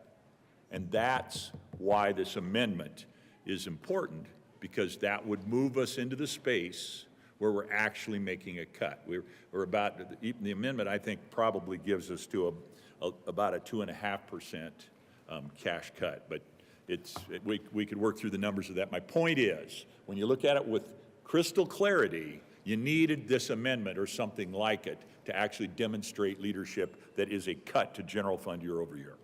Senator Kirkmeyer to the amendment. Thank you, Mr. Chair.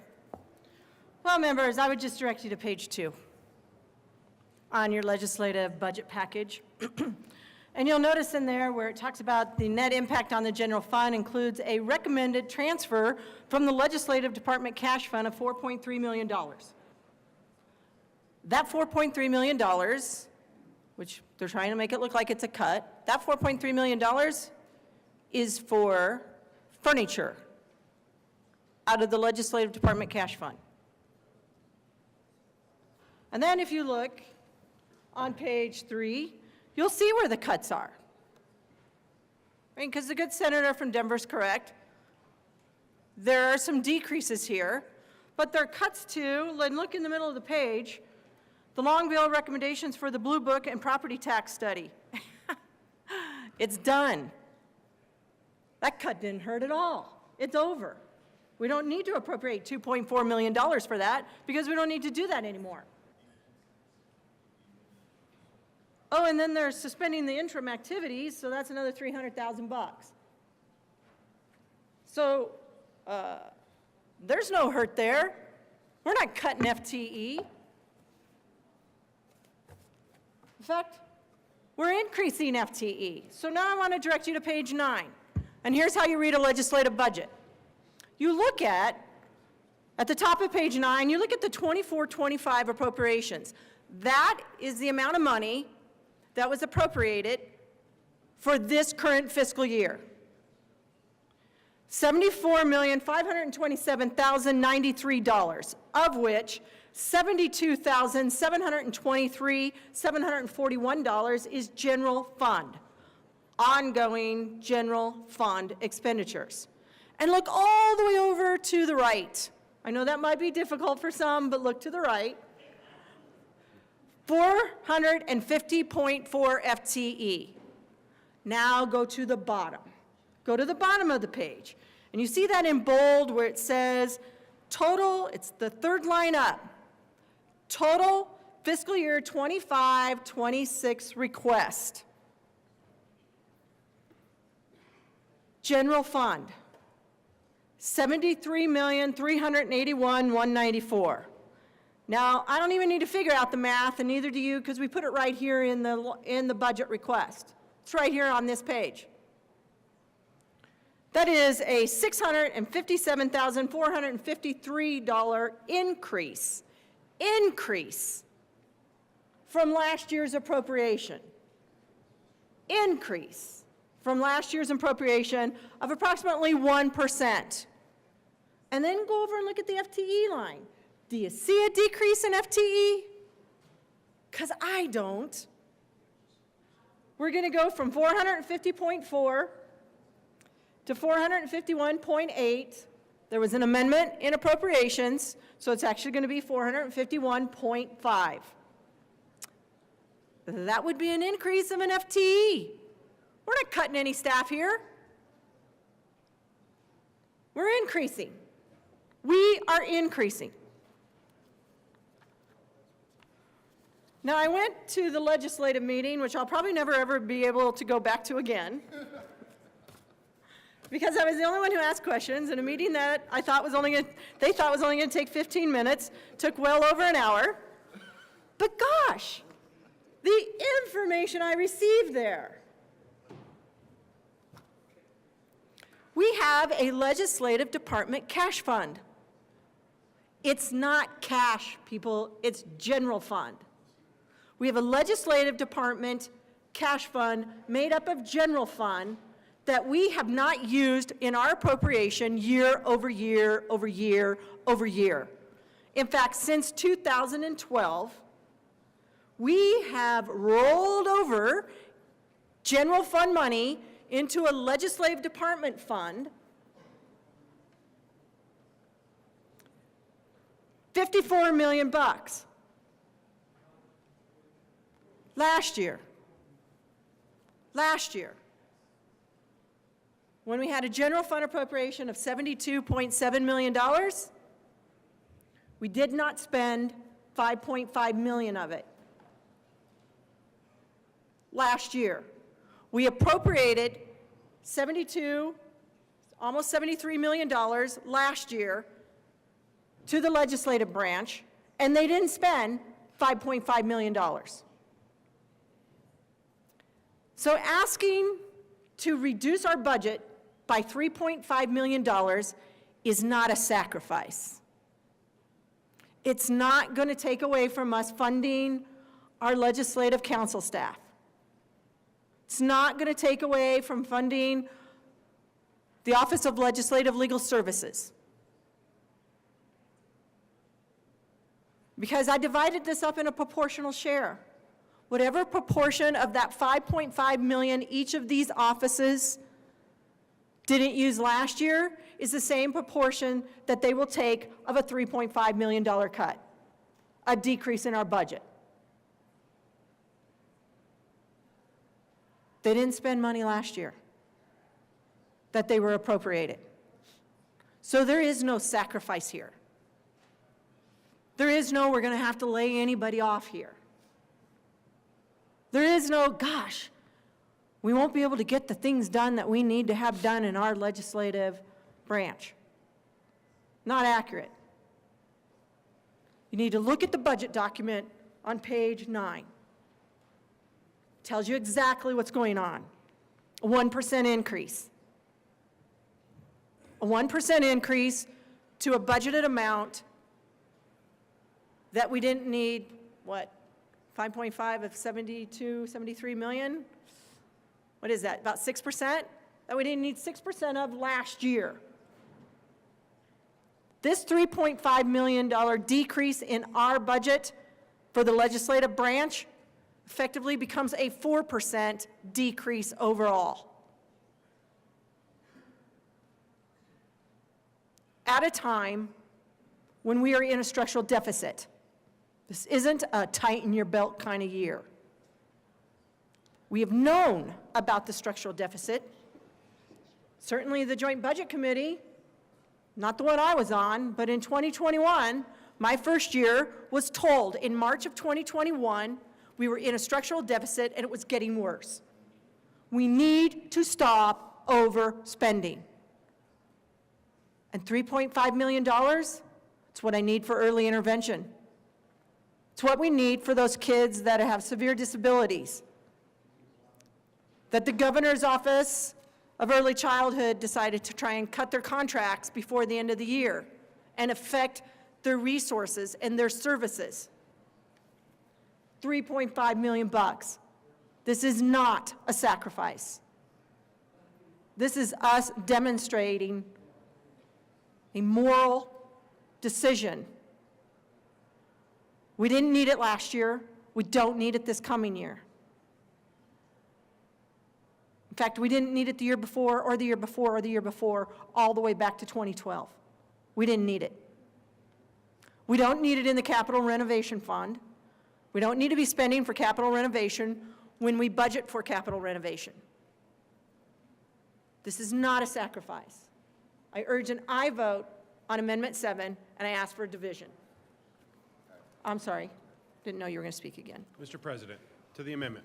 Thank you very much, Mr. Chair. And just to the point of clarification, if you look at page 2, again, of your legislative department budget package, at the bottom last point on number 3 says a $4.3 million transfer from the legislative department cash fund to the general fund. This was to shore up our budget shortfall. If you look at page 3 on table 1, there's an area that says plus placeholders for proposed transfers to general fund, recommended transfer from the legislative department cash fund.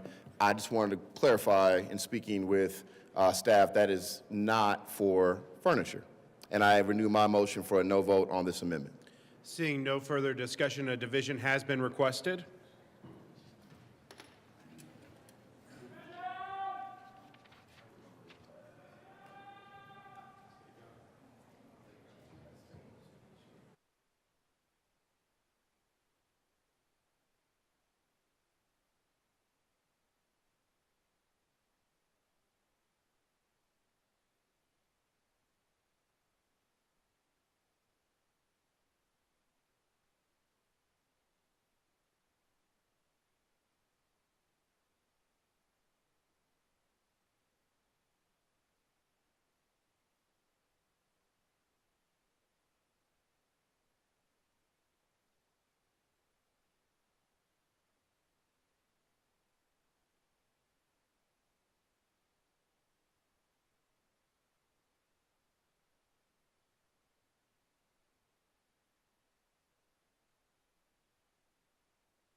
All those in the chamber not entitled to vote, please be seated.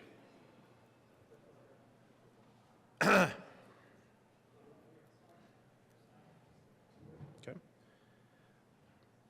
The motion is the passage of Amendment L007. All those in favor, please stand.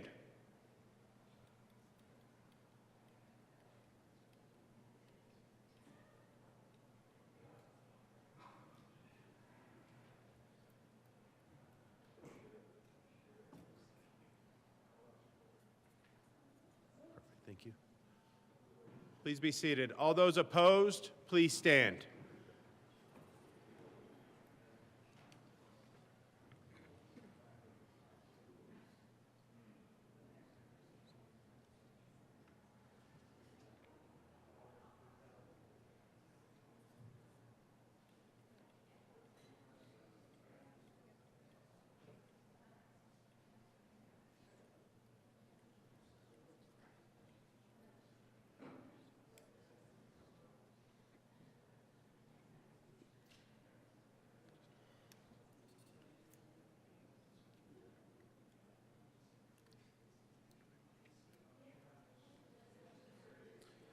motion for the adoption of Amendment L007 is lost.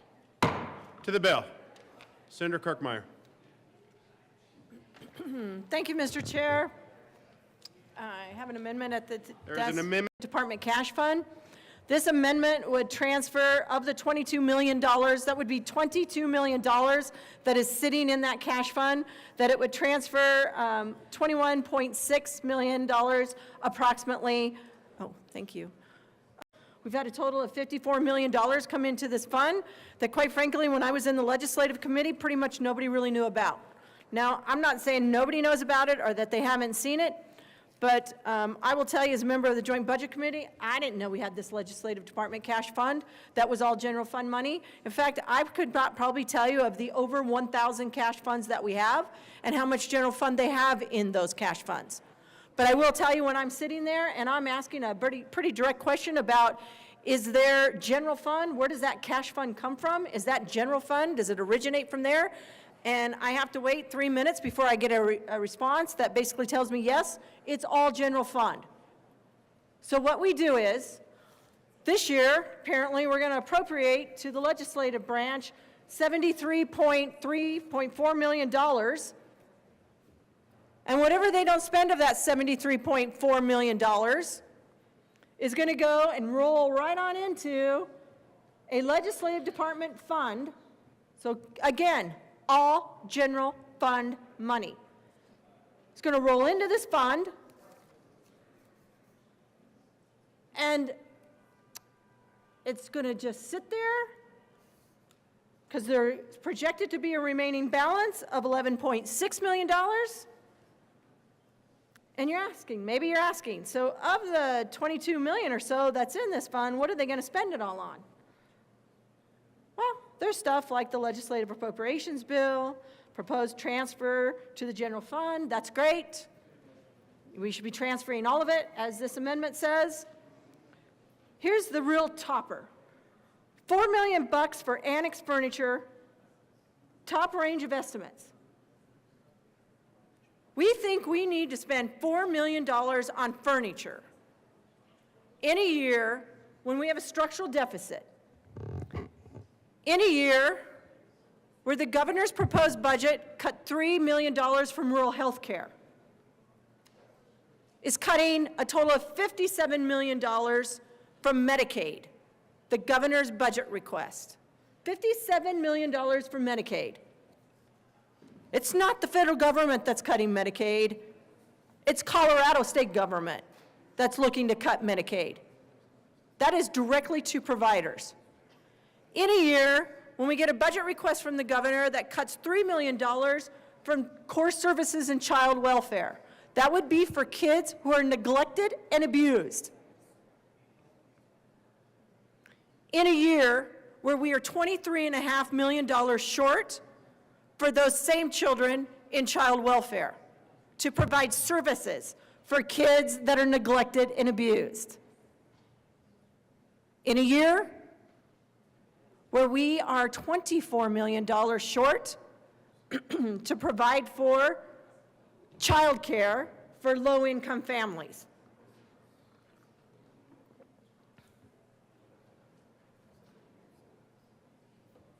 Last week, at the Joint Budget Committee, we had to have an emergency meeting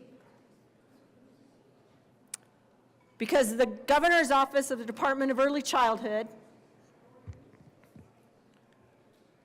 stopped contracts with providers that provide early intervention resources for kids with severe disabilities.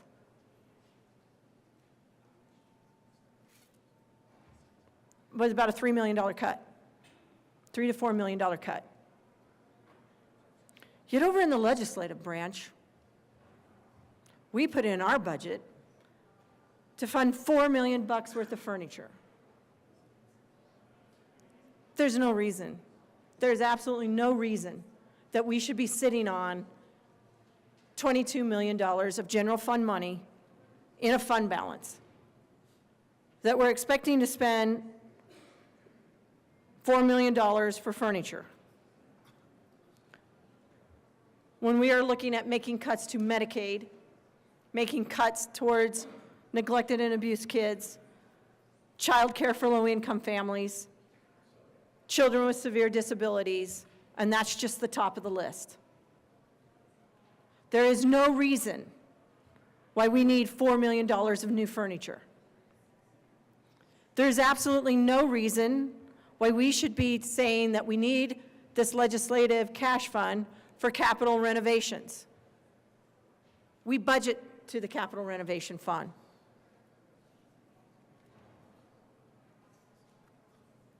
There is absolutely no reason to have a legislative department cash fund balance, a general fund balance. Sure, am I grateful that the executive committee thought it was a good idea out of the $22 million to propose a transfer to the general fund of $4.3 million? Yeah. I think they're about $15.7 million short or more. There's no reason we're sitting on a remaining balance, even after all of this spending of nice-to-haves versus need-to-have. There's no reason we would sit on an $11.6 million fund balance. That's outrageous to me. When I am sitting there faced with people who are asking me not to cut children with severe disabilities. Don't cut those programs. When I get a request from the governor's office that says, you know what, we need to cut money to those evaluations and assessments for kids with autism. There is a moral ground that we should be standing on here. This is not a political decision. This should not be a hard decision. This is a moral decision. Furniture over families. Really? Is that what we want to be known as? Furniture over families? Sitting on a fund balance? $22 million approximately in this fund. And seriously? I'm supposed to be at the JBC trying to put a budget together that could cut Medicaid, cut funding to neglected and abused kids, cut funding to childcare for low-income families? And we're going to sit on this balance, and on top of it all, we're going to buy furniture? Move your furniture with you. You got to move into another building? Take your furniture now. Take the furniture that you have now.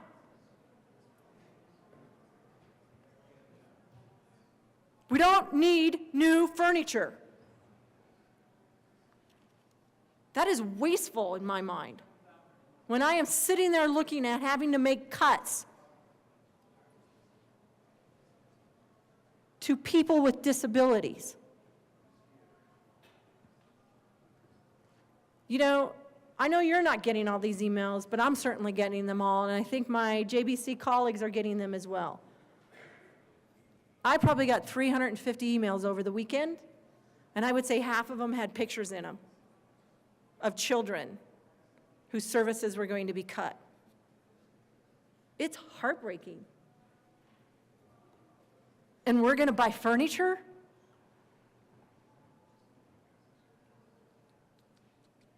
This Amendment 6 says, no, we're going to be responsible.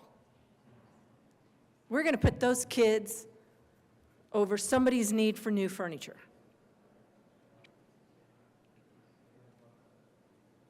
We're going to put those low-income families who are on Medicaid. And we're talking about cutting provider rates for people who are at 138% of the federal poverty level. And for those of you who missed it, I told you earlier, for a family of four, 138% of poverty level means they're making less than $45,000 a year, combined incomes.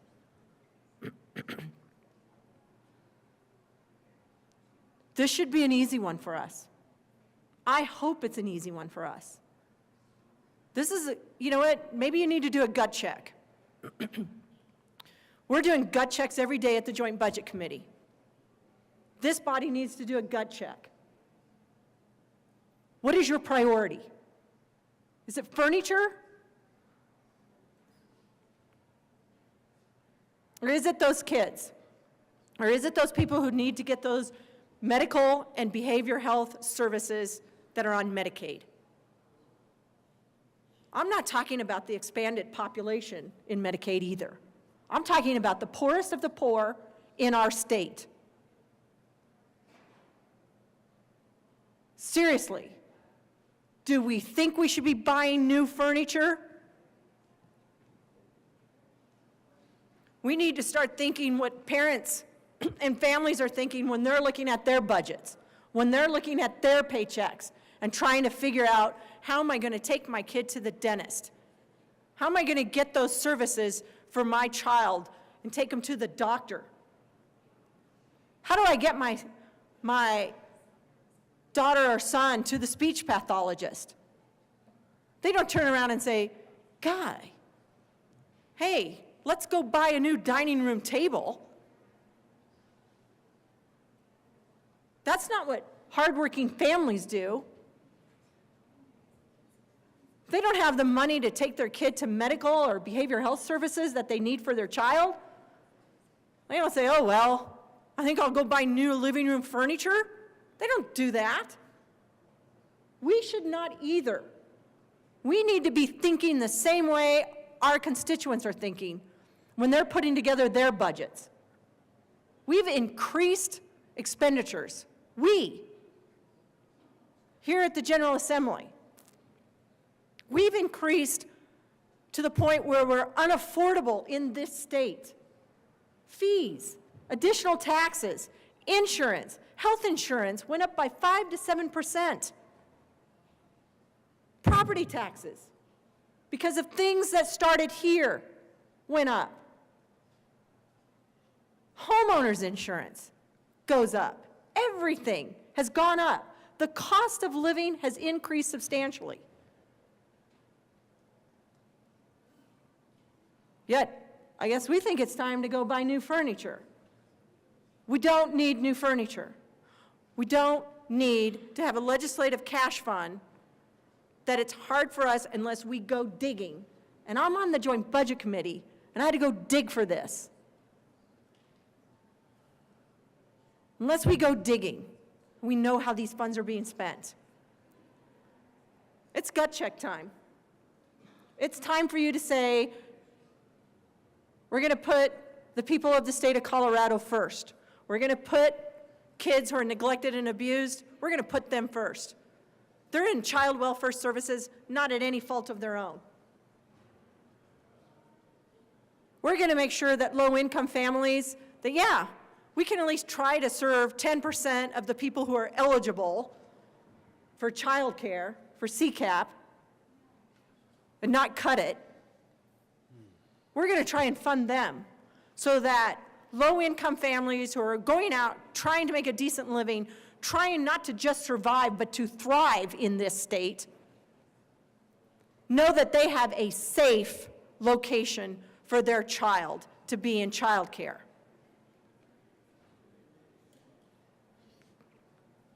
And we need to say to those who are very poor, who are less fortunate than us, that we're not going to cut their Medicaid because we need new furniture, because we need to sit on a balance of general fund money. Just sit on it over here. While at the same time, your Joint Budget Committee members are asking every other department, every other elected official's office, every other branch of government to make cuts. But not us. Not us. We're not going to make any cuts. And then on top of it all, we're going to sit on a fund balance of general fund money and go buy new furniture. That is immoral. And it's just wrong. So I'm asking you to vote for Amendment 6, which would say we're taking this fund balance, we're going to put it in the general fund, and you're going to give us some opportunity at the Joint Budget Committee to make sure that we cover those things that I just talked about, because those are the priorities. New furniture is not a priority. Funding those who have the least among us, who are the less fortunate than us, that's a priority. That is a priority. I ask for an aye vote on Amendment 6. Senator Carson to the amendment. Thank you, Mr. President, or Mr. Chairman. And I do rise to support the amendment by the senator from Brighton. I believe I got it right this time. Once again, the good senator from Brighton has identified, I think, an excellent amendment that helps us to set priorities here, to make it clear that we've got to take the same sacrifices in the legislative branch. We've got to use some money that's available over here, move it, and we can set better priorities by doing that.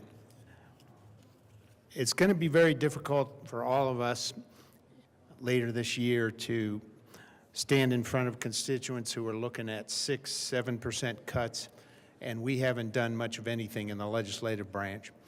I think we've got to make reductions. We've got to look at things like the office furniture, look at savings there and other areas, and make some sacrifices on our own. So I'm happy to support this amendment once again. Mr. Minority Leader, to the amendment. Thank you very much, Mr. Chair. I rise in support of Amendment 6 to Senate Bill 188, Legislative Department Budget. If you flip to page 7 in your write-up on the project, you can follow along. The amendment is essentially requiring that excess reserves, as this amendment would define, and it would say anything more than $500,000 in reserve is excess, should be reverted back to the general fund. If you look, if you've got page 7 in front of you, you see we start out with a $25 million beginning fund balance, and then some revenues came in year-to-date through January, and then there's some expenditures. Then you get into several big sets, reserves set aside for ongoing projects, which leaves an unencumbered balance of $22 million, then reserves set aside in earmarked accounts, which then leaves about a $21.2 million balance, and then estimated costs for planned expenses, which include a number of projects. So that's an element of what's going on, but let's get to the bottom line. The bottom line we get to is, well, what's left after all of those projects? And this, I'm not even talking about taking the furniture away at this point. I'm allowing for the furniture in my perspective, and quite frankly, in the way that this particular amendment would allow. There's still $11.6 million left in that fund balance. And so the amendment says, okay, let's put $11 million, roughly, of that remaining balance after all the very thoughtful things. And if you turn to page 7 and look through it, it's very thoughtful. There's nothing willy-nilly about this. It's projected things that have been in plan for some period of time. The amendment says there's still $11.6 million left. Let's sweep that $11 million back into the general fund. So, for me, this amendment begs the bigger question. The little bit of research I've done on the subject says there are apparently about 1,000 cash accounts across the various states, departments, agencies, offices, et cetera, which grow. I mean, every year we create half a dozen, 2 dozen, 3 dozen new offices, departments, and offices of state government. Well, there's cash funds sitting at all of them.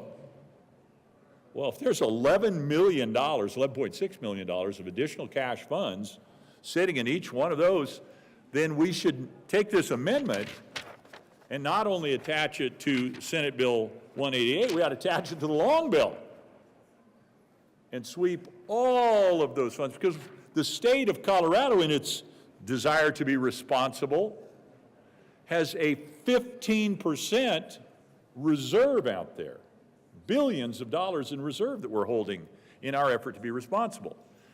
Well, that 15% reserve, depending on who is arguing, is either excessive or wholly inadequate. Now, one of the places we can go to get a good advice is the credit rating agencies. When the state of Colorado floats a bond, when it interacts with the credit markets say, okay, based on everything we know, international finance, national finance, state by state, across the whole board, you need to have 15, 16, 17, I think is the number they're actually looking for us to have now, to have the best potential credit rating. Okay, that's a great conversation. So that reserve that we have, we hold, and potentially that reserve increases, we hold that collectively to address the challenges that we have within state government as we move from year to year, project to project, to address the very sorts of things this $11 million sitting here is for. It's there as additional money to be held in reserve for potential future projects. The amendment says, I have a better idea. We're holding 15% statewide. Let's sweep that. And then I would say, let's go find every other cash fund held by every other department, office, agency of state government and sweep those too. Because writing our budget, completing our budget, so that we can properly fund and fund to the constitutionally required levels public education, so that the shiny faces of tomorrow that are joining us on the floor here and watching this debate, that their public education is properly funded based on what the people of Colorado have required. Amendment 23 says inflation plus population goes to public education and make sure that the children of tomorrow, in fact, have an education today. So this amendment says sweep out that cash fund. I would say we should do it everywhere and count on, in fact, let's have a policy debate around, is 15% reserve enough? Maybe it should be 16%, maybe it should be 17%. But let's go root out, starting with our very own budget. It's always best to start at home. Let's go find all those places, and let's find out how much in aggregate is being held in reserve accounts of this nature. So, tough vote, challenging vote, principled vote, important vote. Amendment 6 says we start with our own house and we give back into the general fund. And we hold a reserve. It's not like we're cleaning it all out. You know, we want to keep a balance in our personal savings account. Well, if you've got a personal savings account, your spouse has a personal savings account, and the family's got a personal savings account, and you find yourself an economic challenge, maybe your personal savings account and your spouse's personal savings account should flow into the broader family savings account. And that's essentially what this particular amendment is offering us an opportunity to do. Colleagues, I urge you to support Amendment L7 to Senate Bill 188. Senator Frizzell to Amendment L6. Thank you, Mr. Chair. To Amendment L6. So many of you know that I have had the opportunity to sit on the Legislative Audit Committee for several years now, and it's a great committee. My predecessor, Senator Smallwood, who also sat on the committee, told me it was like the best committee. I don't know if I'd say that, but it's a really good committee. One of the things that we have the opportunity to do is review audits. And last year we had an audit around cash funds. Cash funds with uncommitted reserves exceeding what is called for in statute. And so you may or may not be aware, and I think this is an important piece of information, that in 1998, the General Assembly said, departments, you can't have an unlimited amount of reserve that you're sitting on. So you can have reserves, but you cannot, but we are going to limit what that looks like. I'm not sure, there are people in this room who probably know exactly why that happened, but back in 1998, I'm guessing that there was a really solid reason why the legislature decided to limit the amount of cash funds that a department could sit on, but that's the thing. And so this particular audit talked about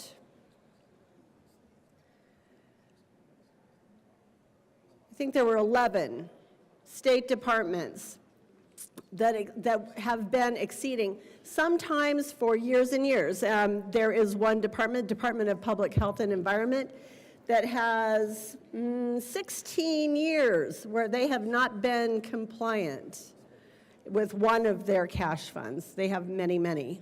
This was just one. And it's not a huge amount.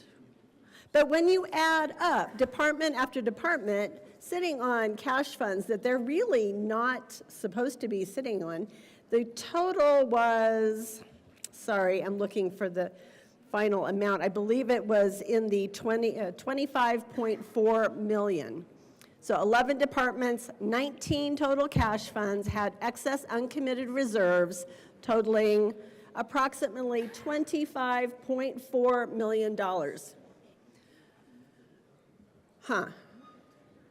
What could we do with $25.4 million to help the people of Colorado rather than just sitting on those funds?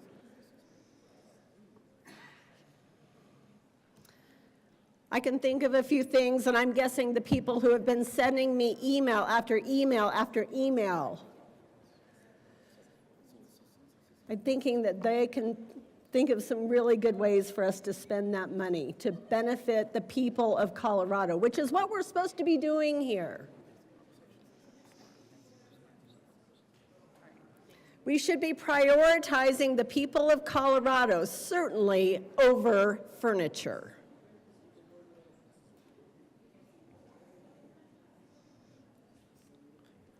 I know that the response to this particular amendment, Amendment L006, that we should all be voting for, the response is going to be, we need those reserves. We need that $22 million. Because in fact,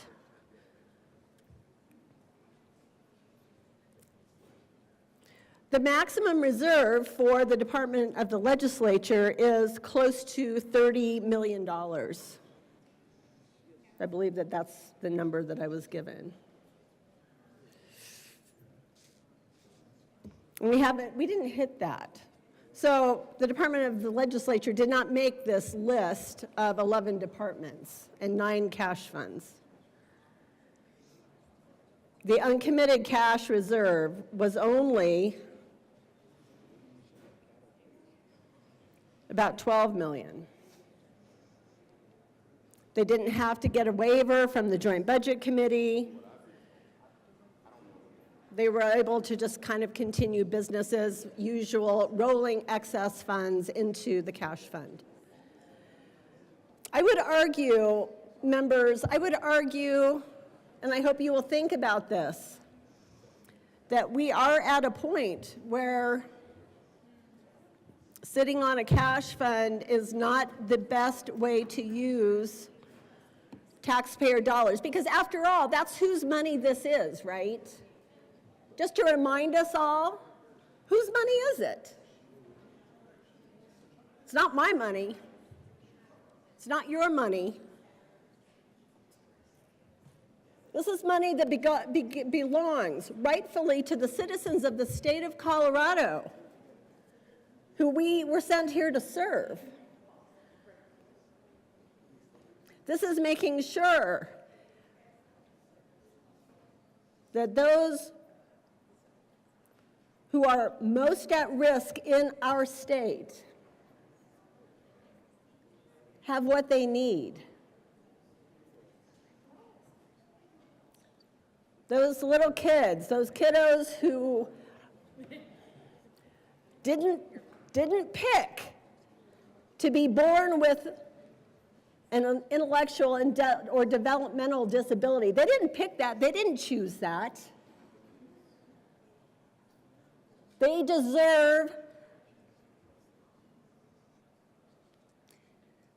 deserve to have early intervention because that can make a huge difference in their lives. Furniture is not going to make a difference in their lives. It's just not.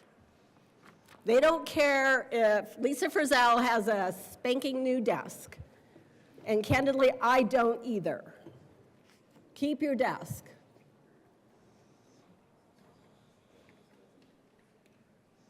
These are times that require us to dig deep and make hard decisions.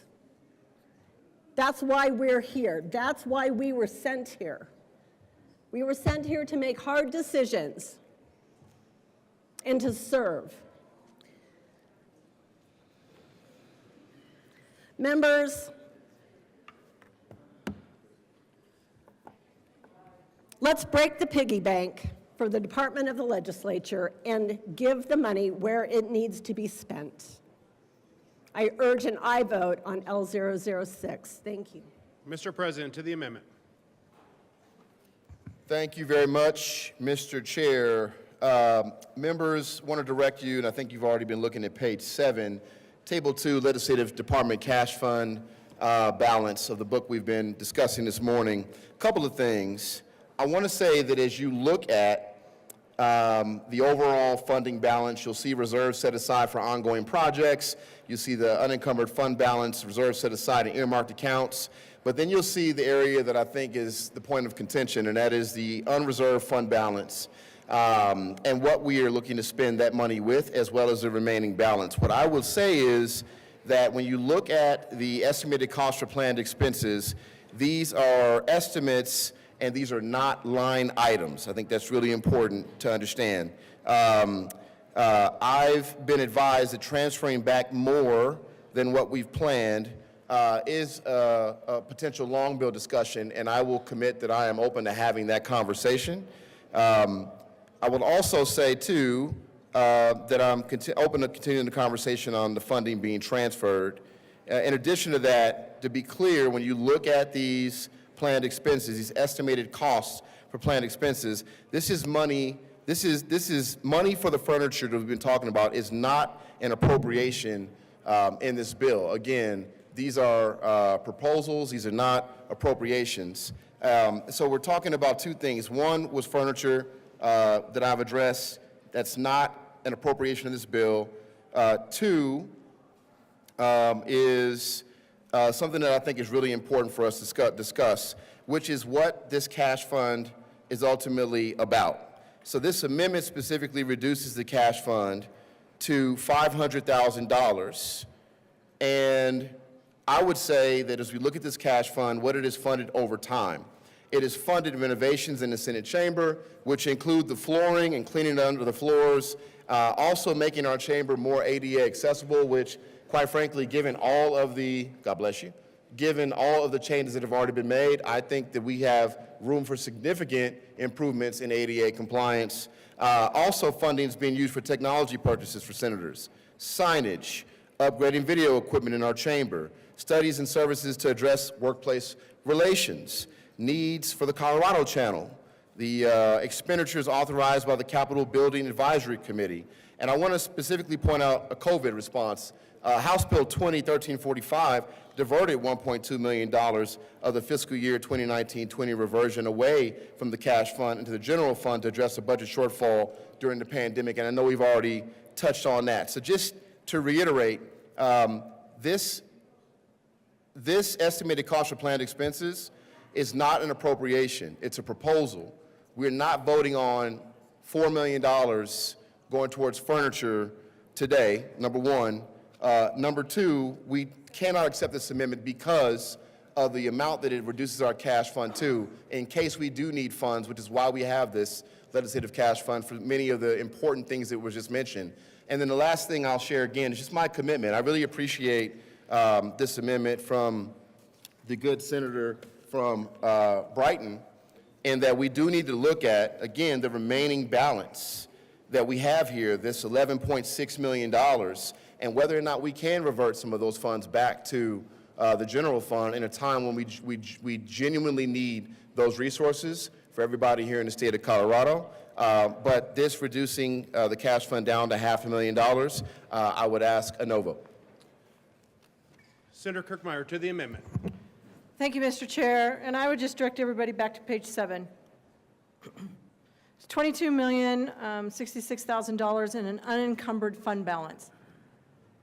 So we haven't spent all the money yet, but once this budget gets approved, they will be able to go and spend $857,000 on earmarked accounts for iPads and computers, Capital Channel, the Capital Building Advisory Committee account, televisions, and Mr. Brown's Addict account. And then they want to spend, they meaning the executive committee wants to spend an estimated cost for planned expenditures about another $9.6 million, of which $4.3 million they're saying should transfer to the general fund. That's great. It should transfer to the general fund. All of it should transfer to the general fund. You know, in other departments and other branches, we tell them they have to give us a budget and tell us what they're going to spend the money on. We don't say, go put it in a cash fund and then don't tell us about it anymore. We don't do that. We dig in. And we tell everybody you have to come in with planned, budgeted expenditures. We don't let you just have a cash fund or a fund sitting around that says, oh, we'll spend it however we want. That's not how budgeting works. And as far as improvements to the Capitol itself, again, we have a capital complex renovation cash funds that is general fund money that we appropriate to make improvements in this building. And they are planned and budgeted for. And that's where improvements to this building should come out of. So if you want to make improvements to things that are developed, that are considered capital, like the capital ground renovation floor plan or whatever, then go to that committee and plan appropriately and everybody budget for it. So again, these are funds that get rolled over, they're general fund money, we're in a structural deficit, we're asking every department, both branches, other elected officials to come in with cuts to their budget. We haven't cut the budget from last year's appropriation. You voted against the amendment to cut the budget for this year's, in this year. We need to make cuts, we need to set an example, and we are looking to fund close to $4 million worth of furniture out of a cash fund that is actually all general fund. When we're in a tight situation and we're cutting other things that are not nice to haves, but they are absolutely need to haves. I ask for an aye vote on Amendment 6. Seeing no further discussion, the question before the committee is the adoption of Amendment L006. All those in favor say aye. Aye. All those opposed, no. No. The noes have it. Amendment L006 fails.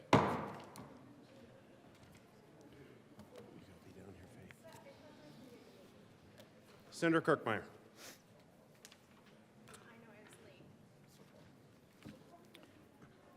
There is an amendment at the desk. Will the clerk please read Amendment L008? Amendment L008, amend printed bill, page 4. Senator after Kirkmeyer. Thank you, Mr. Chair. I move Amendment L008. That is a proper motion to the amendment. Thank you, Mr. Chair. What this amendment does is there says basically no more reverting money, rolling money over into a cash fund. So when you ask for a budgeted amount, you should know what you're spending it on. We shouldn't be over budgeting. We shouldn't be over appropriating. What this is saying, no more. No more do we over budget $5.5 million in 1 year that then gets rolled into a cash fund that then gets decided on by a group of in our executive committee of where those funds go. You need to start telling us what you're budgeting all your money for and plan on it and stop thinking that you have this additional little fund that you can go plan for and make other expenditures out of. So again, this just says no more reversions into a cash fund. I ask for an aye vote on Amendment 8. Is there any further discussion on Amendment L008? President Coleman to the amendment. Thank you very much, Mr. Chair. And again, thank you to the good senator from Brighton. for her amendment. Again, I would ask for a no vote on this amendment. Members, ultimately, as it was said, this removes reversions to the cash fund in a bill that we passed years ago, House Bill 12-1301, reverted all unspent general fund appropriations to legislative branch cash fund at the end of each fiscal year. Just so that everybody knows, when this bill was passed in 2012, the House voted on this 63-0. It was unanimous. So again, something that we all supported, as well as the Senate voted 34-0, was also unanimous, and completely understand the time that we're in, maybe different than that particular year. But when it comes to reversions being completely eliminated moving forward, it would eliminate our ability to be able to take care of all the things that I mentioned a few minutes ago. Don't want to restate all of those things, but we appreciate the work that has been done through the Legislative Cash Fund, especially in times of need, to make our chamber safe as well as accessible, as well as very productive for us to get the work done for the people of Colorado. I ask for a no vote.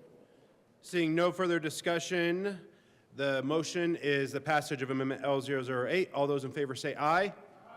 All those opposed, no. No. The noes have it, and Amendment L008 is adopted. Senator Winter, there is an amendment at the desk.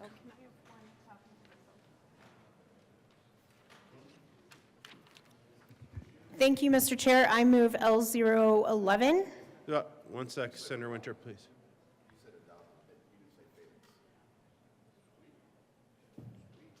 We'll be in a brief senatorial 5.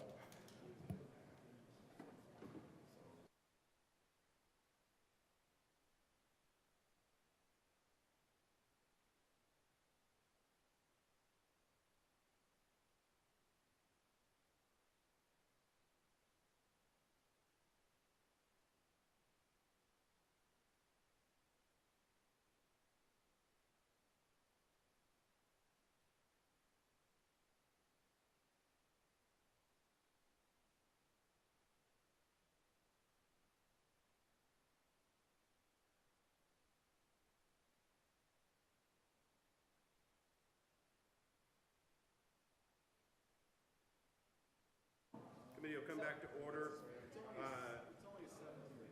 Make a correction.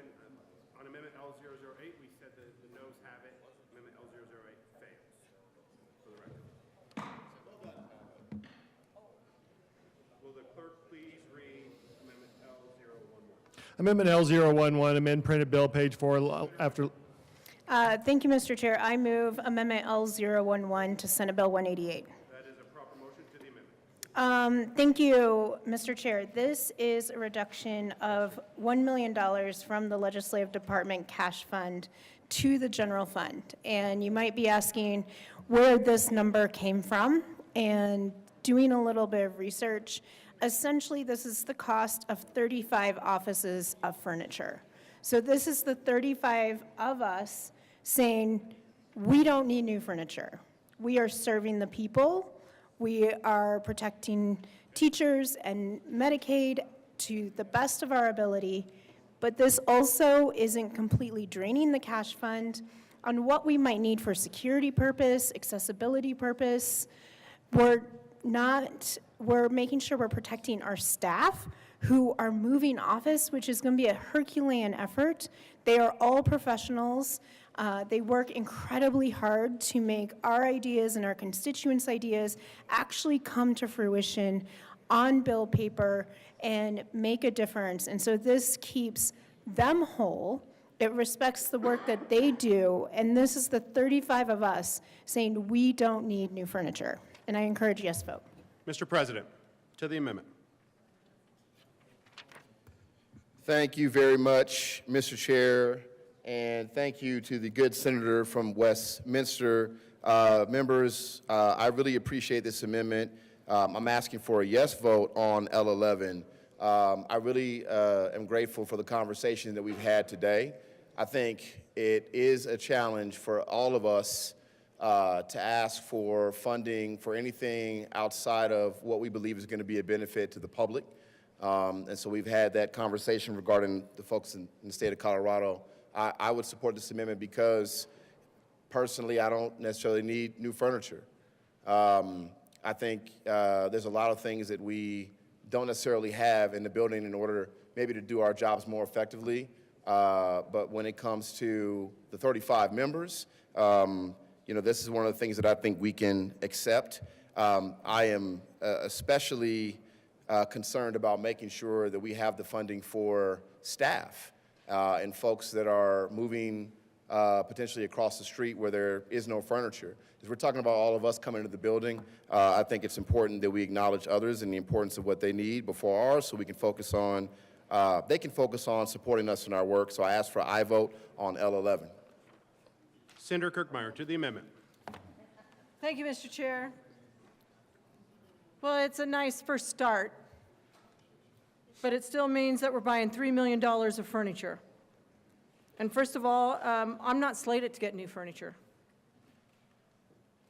And all 35 of us aren't slated to get new furniture. And my point was this. Everyone in every office right now has furniture.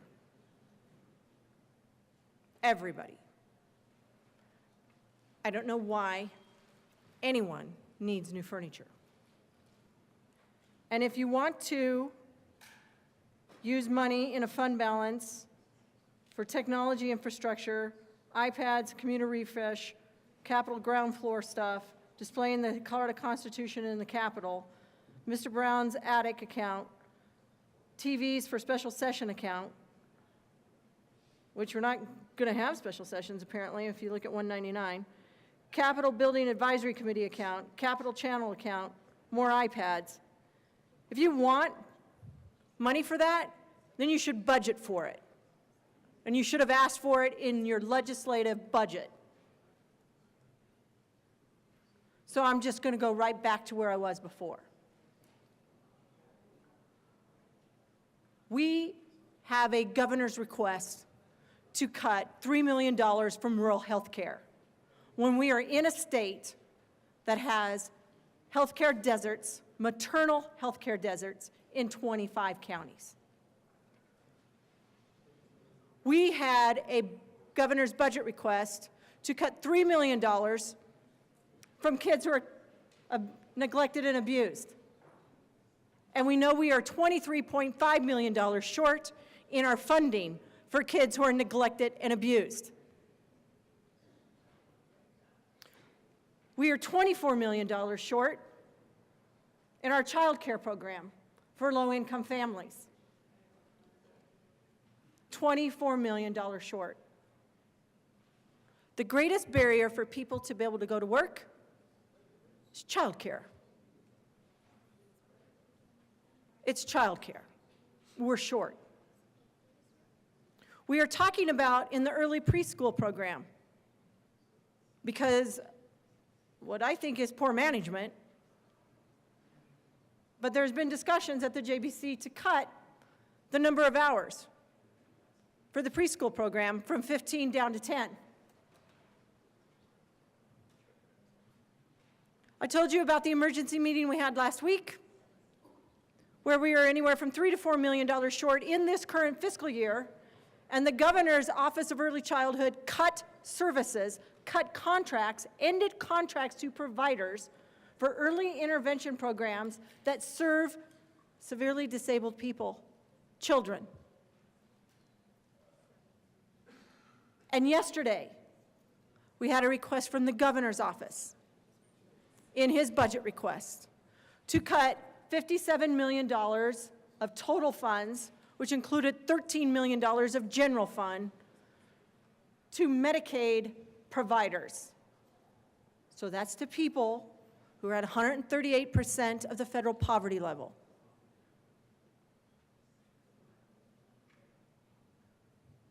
We don't need new furniture. So I would say vote for the amendment. It's a start, but no one should think that it means we aren't buying new furniture over all those families and those kids, because we are. It's a nice try, but it doesn't get us to where we need to get to.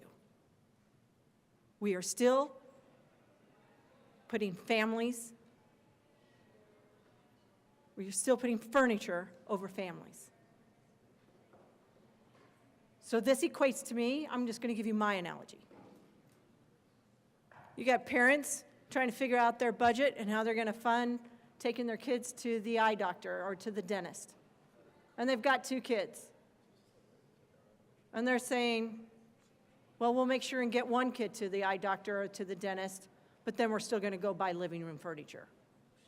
That's how ridiculous this is to me. But hey, I would still encourage an aye vote on this amendment. Seeing Mr. Minority Leader to the amendment. Thank you, Mr. Chair.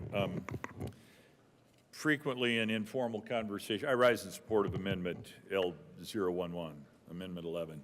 Frequently in informal conversations around politics, I tell my friends and colleagues that politics is a lot like improv. In improvisation, you always have to accept the suggestion. Yes, and here's what's wrong with that idea. So politics is very much like that. So I'm going to say, yes, I like Amendment 11.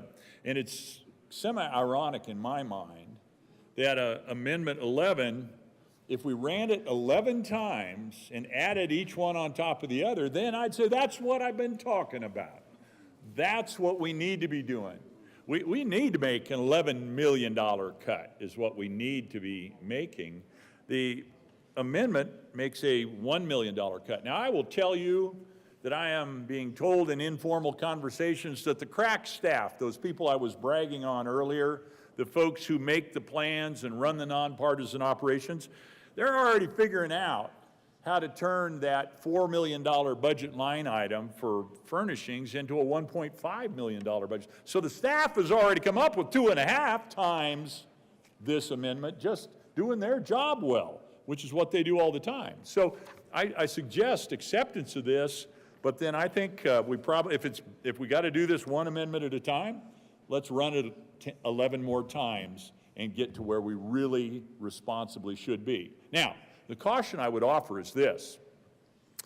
If we think we can run this amendment and then tell the people of Colorado, yep, we took a cut.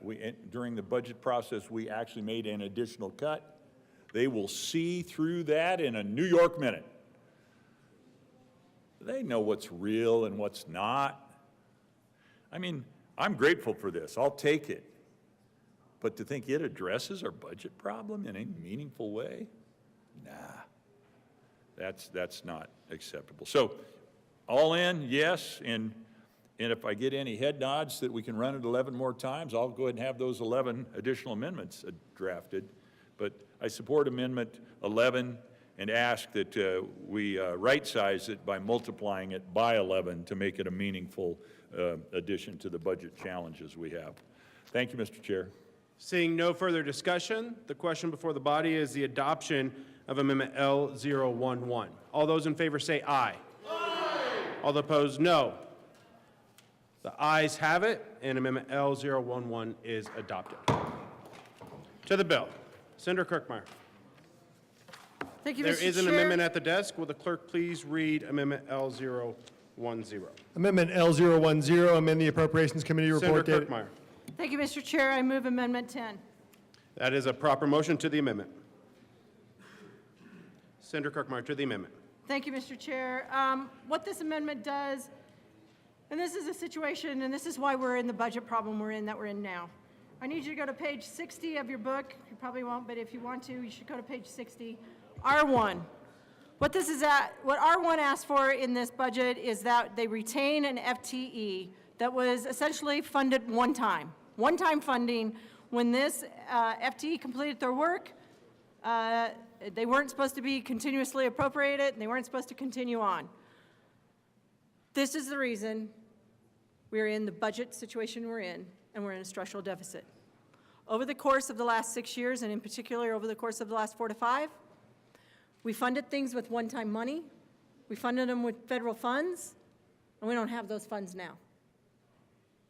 We funded them with one-time money. Things were supposed to just go for so long. They weren't supposed to continue on and on and on. The request that was in R1 is that they retain an FTE that was supposed to be used to write a report. The report was due December 1st, 2024. The report's done. And now they want general fund money to continue an ongoing FTE because apparently we need more people. While we're asking everybody else to cut, we're increasing. So again, this is the issue that's going on. This is why we find ourselves in a structural deficit. Because all those funds, a lot of them went to Behavioral Health Administration. A lot went to other places. We spent them. We put them in the health department. We put them in healthcare policy and finance. We put them in human services. We spent all those one-time funds, and then we changed them to ongoing general fund obligations. This is why we're in a structural deficit. This is a microcosm of the problem. So we had one FTE, supposed to be one-time funding. The report is in. We shouldn't be continuing it, yet here we are asking for an increase in the budget. $98,000 is approximately $100,000. This would represent a $100,000 cut to our budget and also the FTE cut, and we wouldn't be increasing. I ask for an aye vote on Amendment 10. Mr. President, to the amendment. Thank you very much, Mr. Chair. Members, the good senator from Brighton and I both asked for an aye vote on this amendment. This is a great amendment because while we've had conversations today about areas we felt like we could not make cuts in, this is, again, an ongoing conversation that we will have. And I do agree that although there have been cuts made, we do need to make, wherever cuts can be made, we have to make those cuts in order to make sure we can provide funding in the areas that we know are the most important. And in conversation with the departments, we believe this is an area where we can make cuts but still be productive in our work. And I just wanted to stand here next to the good senator from Brighton, the way that the good senator from Denver, that Senator Ball replaced used to make it awkward as we stand here together in support of an amendment that we both agree on. And thank you very much. Thank you very much for your support. Senator Kirkmeyer, to the amendment. Thank you, Mr. Chair. Thank you to the good senator from Denver for saying yes to this amendment. Thanks. It's Weld County, but it's bright. Mr. Minority Leader, to the amendment. Thank you very much. To Amendment 10. Colleagues, as I discussed on the cash fund amendment where we were talking about one cash fund of 1,000 cash funds, this amendment, which we have bipartisan support on, is, I think, a preview of coming attractions. This is going to repeat time and time again, I believe, as we look at the bigger long bill.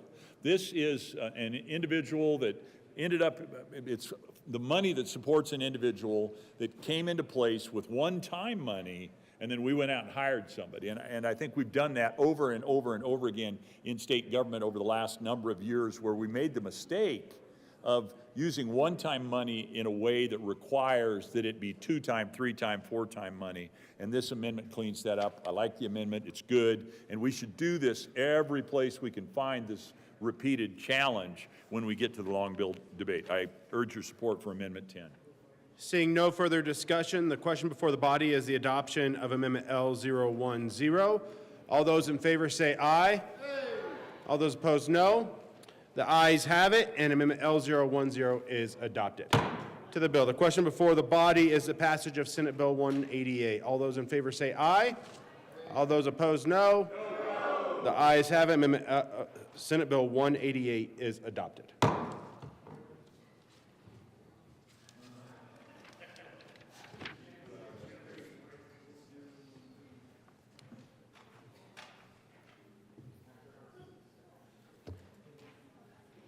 Madam Senator Michelson-Janae. Will the clerk please read the title of the House Bill 1063? House Bill 1063 by Representatives Hartsook and Brown and Senator Michelson-Janae concerning the lawful use of crystalline polymorph psilocybin that is approved by the United States Food and Drug Administration. Senators Michelson-Janae. Thank you, Mr. Chair. I move Senate Bill 163. I don't believe there's a committee report. Senator Michelson-Janae. House Bill 1063. Yep. There is no committee report. To the bill. This bill is a very simple bill. It creates a pathway for crystalline polymorph psilocybin use as long as it becomes FDA approved. If it does not become FDA approved, this bill does nothing. I ask for an aye vote. Seeing no, Mr. Minority Leader. Thank you very much, Mr. Chair. Didn't get a chance to hear the bill in committee. Curious, what do we think the timing might be on the FDA approval? Senator Michelson-Janae. I thank you, Mr. Chair. I would have no idea. I could get back to you on that and find out. Interesting thing is that it is synthetic, so this is not part of natural medicine. Seeing no further discussion, the question before the body is the passage of House Bill 1063. All those in favor say aye. Aye. All those opposed, no. No. The ayes have it, and House Bill 1063 is adopted. Will the clerk please read the title of the House Bill 1093? Do you need me? Okay. House Bill 1093 by Representative Stewart and Barone and Senator Ball and Hendrickson concerning limitations on local land use policies that impose conditions that limit growth. Mr. Majority Leader. Thank you, Mr. Chair. I move to lay over House Bill 1093 until Thursday, March the 13th. Do I need it? The motion is to lay over. The motion is to lay over House Bill 1093. All those in favor say aye. Aye. All those opposed, no. House Bill 1093 will be laid over till March 13th. Next one. Will the clerk please read the title of the Senate Bill 160? Senate Bill 160 by Senator Snyder and Judah and Representatives Hamrick and Morrow concerning requiring certain motor vehicle manufacturers that have affiliates to sell through franchise motor vehicle dealers. Mr. Majority Leader. Thank you, Mr. Chair. I move to lay over Senate Bill 160 until Friday, March the 14th. The motion before us is to lay over Senate Bill 160 until Friday, March 14th. All those in favor say aye. All those opposed, no. The ayes have it, and Senate Bill 160 will be laid over until Friday, March 14th. Will the clerk please read the title of the Senate Bill 83? Senate Bill 83 by Senators Doherty and Frizzell and Representatives Brown and Garcia-Sander concerning limitations on restrictive employment agreements. Senator Doherty. Thank you. I move Senate Bill 83 and the Business Committee report. To the Business Committee report. In committee, we ran an amendment that clarified and strengthened the bill's language, ensuring that its implementation effectively addresses the challenges that healthcare providers face while maintaining fairness and contract enforceability with the help of stakeholding. Thank you. Is there any further discussion on the Business Committee report? Seeing none, the question before the body is the adoption of the Senate Business Committee report. All those in favor say aye. Aye. All those opposed, no. The ayes have it, and the Business Committee report is adopted. To the bill. Senator Frizzell. Thank you, Mr. Chair. Members, this bill is about non-compete agreements and how they do a lot more than limit healthcare provider mobility. They stifle competition, drive up healthcare costs, and prevent physicians and other providers from starting independent practices. When non-compete agreements force doctors to leave their communities, it creates provider shortages and increases wait times for all patients. When non-competes restrict competition, patients have fewer choices and costs increase. And when providers are unable to open their own clinics because they are subject to a non-compete agreement, Colorado's healthcare market becomes less dynamic and innovative. Senator Doherty. Thank you, and I'll just add that we ran this bill because we believe non-compete agreements are harming both patients and providers. This bill is a necessary step to ensure that healthcare professionals can continue practicing where they are needed most, and I urge an aye vote. Is there any further discussion on Senate Bill 83? Seeing none, the question before the body is the adoption of Senate Bill 83. All those in favor say aye. Aye. All those opposed, no. And the ayes have it. Senate Bill 83 is passed. Will the clerk please read the title to House Bill 1025? House Bill 1025 by Representatives Ferre and Senator Cutter concerning the state stockpile of essential materials and in connection therewith broadening the circumstances in which distributions from the stockpile are allowed. Senator Cutter. Thank you, Mr. Chair. I move House Bill 251025. That is a proper motion. To the bill. So under the current law, the Division of Homeland Security and Emergency Management, and which is located in DPS, Department of Public Safety, is required to maintain a stockpile of protective equipment for all types of emergencies. And currently, they're distributed and used only during a governor-declared emergency. But this bill just gives the department greater flexibility so that they can keep the stockpile, rotated and keep it in circulation and be able to use it under non-emergency circumstances. So, and that would be, allow nonprofits to use it that are doing good work in the community, keeps it out of landfills. It's important that it's rotated. These things expire. It includes things like masks, surgical masks, gloves, protective gowns, face shields, food rations, blankets, sandbags, canned waters, all kinds of things. So, so it's a pretty simple bill, makes good sense, and I would ask for your support.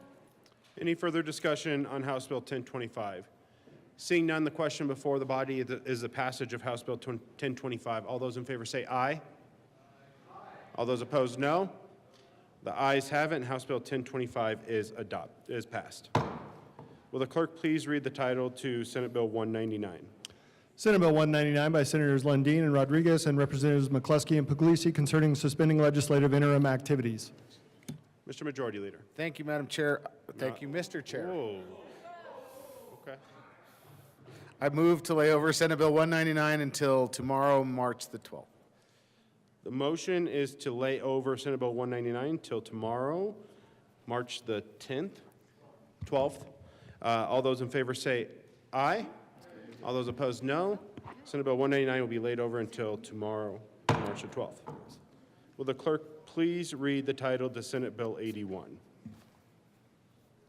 Senate Bill 81 by Senators Bridges and Amabile and Representative Byrd concerning public financing and in connection therewith establishing the Building Urgent Infrastructure and Leveraging Dollars Authority, modifying the State Public Financing Cash Fund, and allowing the State Treasurer to use security token offering for state capital financing. Senator Bridges. Thank you, Mr. Chair. I move Senate Bill 81 and the committee reports. To the committee report. Good report. Ask for an aye vote. Is there any further discussion on the Finance Committee report? Seeing none, the question before the body is the passage of the Senate Finance Committee report. All those in favor say aye. Aye. All those opposed, no. The ayes have it, and the Finance Committee report is adopted. To the bill. Was there an Appropriations Committee report? All right. No, there was not. To the bill. Senator Bridges. Thank you, Mr. Chair. Short version on this. This bill allows for the treasurer to pool together various different projects, infrastructure projects, get them financed in ways that those projects individually perhaps wouldn't have access to, lower interest rate payments across the board, and really just get with billions of dollars of need of infrastructure in the state. This bill will help to build that infrastructure. I ask for an aye vote. Senator Mobile. Oh, why not? Good bill, vote yes. To the bill. Senator Simpson. Thank you, Mr. Chair. So this was an interesting bill and conversation, ironically identifying billions of dollars of infrastructure need across the state and creating a new authority to try to combine projects together potentially. I found it ironic that with all the infrastructure needs across the state, there wasn't a single project proponent testify in committee about the pressing need for more access to capital. You think about currently under CRS 2477-102, just a handful of the existing authorities on top of every higher education institution has bonding authority. Every water conservation district has bonding authority. Every water conservancy district has bonding authority. In statute, other special purpose authorities. The Colorado Housing and Finance Authority, which did testify only to express some reservation about the potential of another authority and its impact on what their mission was. The University of Colorado Hospital Authority, the Colorado Water Resources and Power Development Authority, where low interest rate loans are available and sometimes grant money for these infrastructure projects. The Colorado Educational and Cultural Facilities Authority, the Colorado Health Facilities Authority created in another section, the Colorado Agricultural Development Authority, the Public Employees Retirement Association, the Denver Health and Hospital Authority, the Venture Capital Authority, the Statewide Internet Portal Authority. That's just a handful of those existing entities that have bonding capability and are in a position to secure funding for those much-needed infrastructure projects. I challenge you that the issue at hand is not access to capital, it's the debt servicing of those projects. All these entities would really welcome more money funneled their way to service the debt that they've already have access to secure the debt. It's about creating the cash flow and servicing the debt that's really challenging to all these entities. I'm not sure creating another one in the Treasury Department where potentially they group projects together, I think there was a reference to regional projects, is really a necessity and a pending issue that the state of Colorado really needs to dive off into and give the treasurer that kind of authority in this space. So I really struggled with the concept behind the bill and indeed a recognition of the need for infrastructure investment across Colorado. Supported, along with the good senator from Greenwood Village, the Middle Income Housing Authority. Former colleagues, the Colorado Energy Transmission Authority, all in this same space of trying to find ways to secure debt financing for projects across the state. I don't think there's a need and a necessity to establish yet another one in the Treasury Department. Thank you, Mr. Chair. Senator Pelton. Thank you, Mr. Chair. My issue with the bill is that we need to use our money get the best bang for our buck. There's a lot of labor and language in this bill, and I even asked the treasurer, why so much labor language? If we're going to try to get the best bang for the buck, shouldn't we let everybody participate, whether it's labor or not? And he said he was trying to do everything he could to get as much investment into this fund. But again, if it's taxpayer money, shouldn't we get the best bang for the buck? And that means that not necessarily sometimes you don't get to use labor in some of these areas. That is my issue with the bill. There's a lot of labor language in the bill. And everybody should have a chance to bid at it, and not just labor, and they shouldn't have to use those type of wages either. So that's one of the things that bothers me about the bill is there's a lot of labor language. In fact, when the good senator from Greenwood Village came up here, I said, oh, this is your labor bill, and he says it's not a labor bill, but it has a lot of labor language in it. So that's my frustration with this bill. Senator Frizzell to the bill. Thank you, Mr. Chair.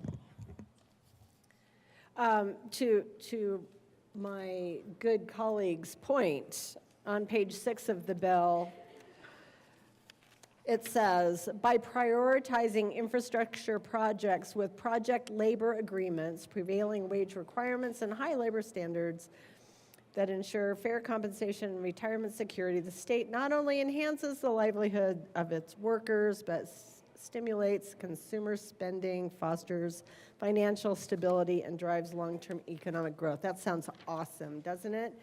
It does, but here's the thing. This is a labor bill. I heard this bill in the Finance Committee, and I had a large number of concerns. A lot. And so I'm going to kind of go through this just to talk about them because, like, for example, the amendment L001, which is now part of the bill, it talks about projects that qualified for this program. A transportation infrastructure project, an infrastructure project in a transit-oriented community. And I asked the question, because I think this is important, is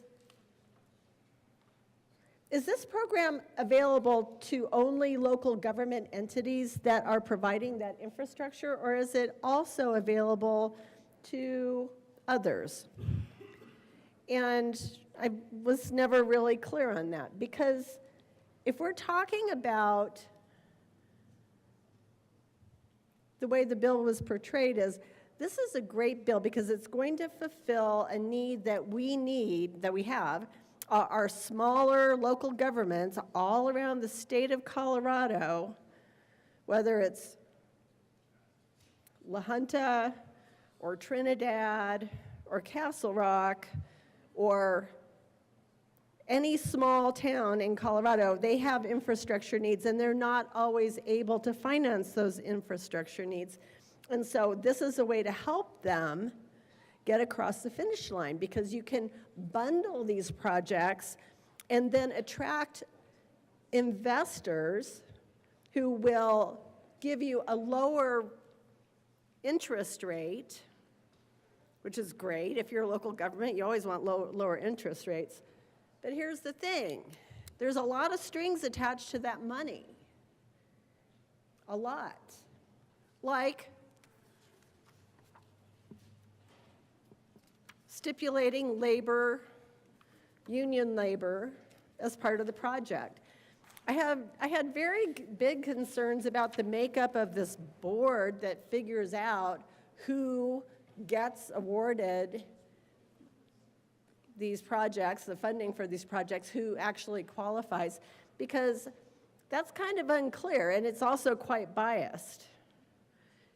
It's not actually a very diverse board. The bill was amended to include the banking community, but candidly, the majority of the board was people who had vested interests in these particular projects. Further, on page 11 of the bill, it talks about board members, employees, other agents, or advisors of the authority who has a direct or indirect interest in any contract, transaction, proposal within the authority. They have to disclose that interest. Not recuse themselves, but just disclose it. And I think that's a real problem from a transparency standpoint and also from a bias standpoint. I think that the bill should be amended. There's a lot about this that needs to be amended. I'm not actually clear that this new authority that's being created by this bill is subject to some of the sunshine laws that we have in the state of Colorado.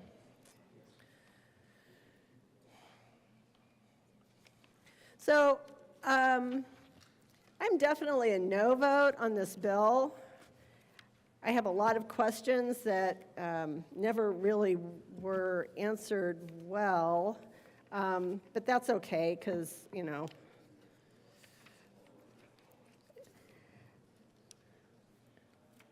I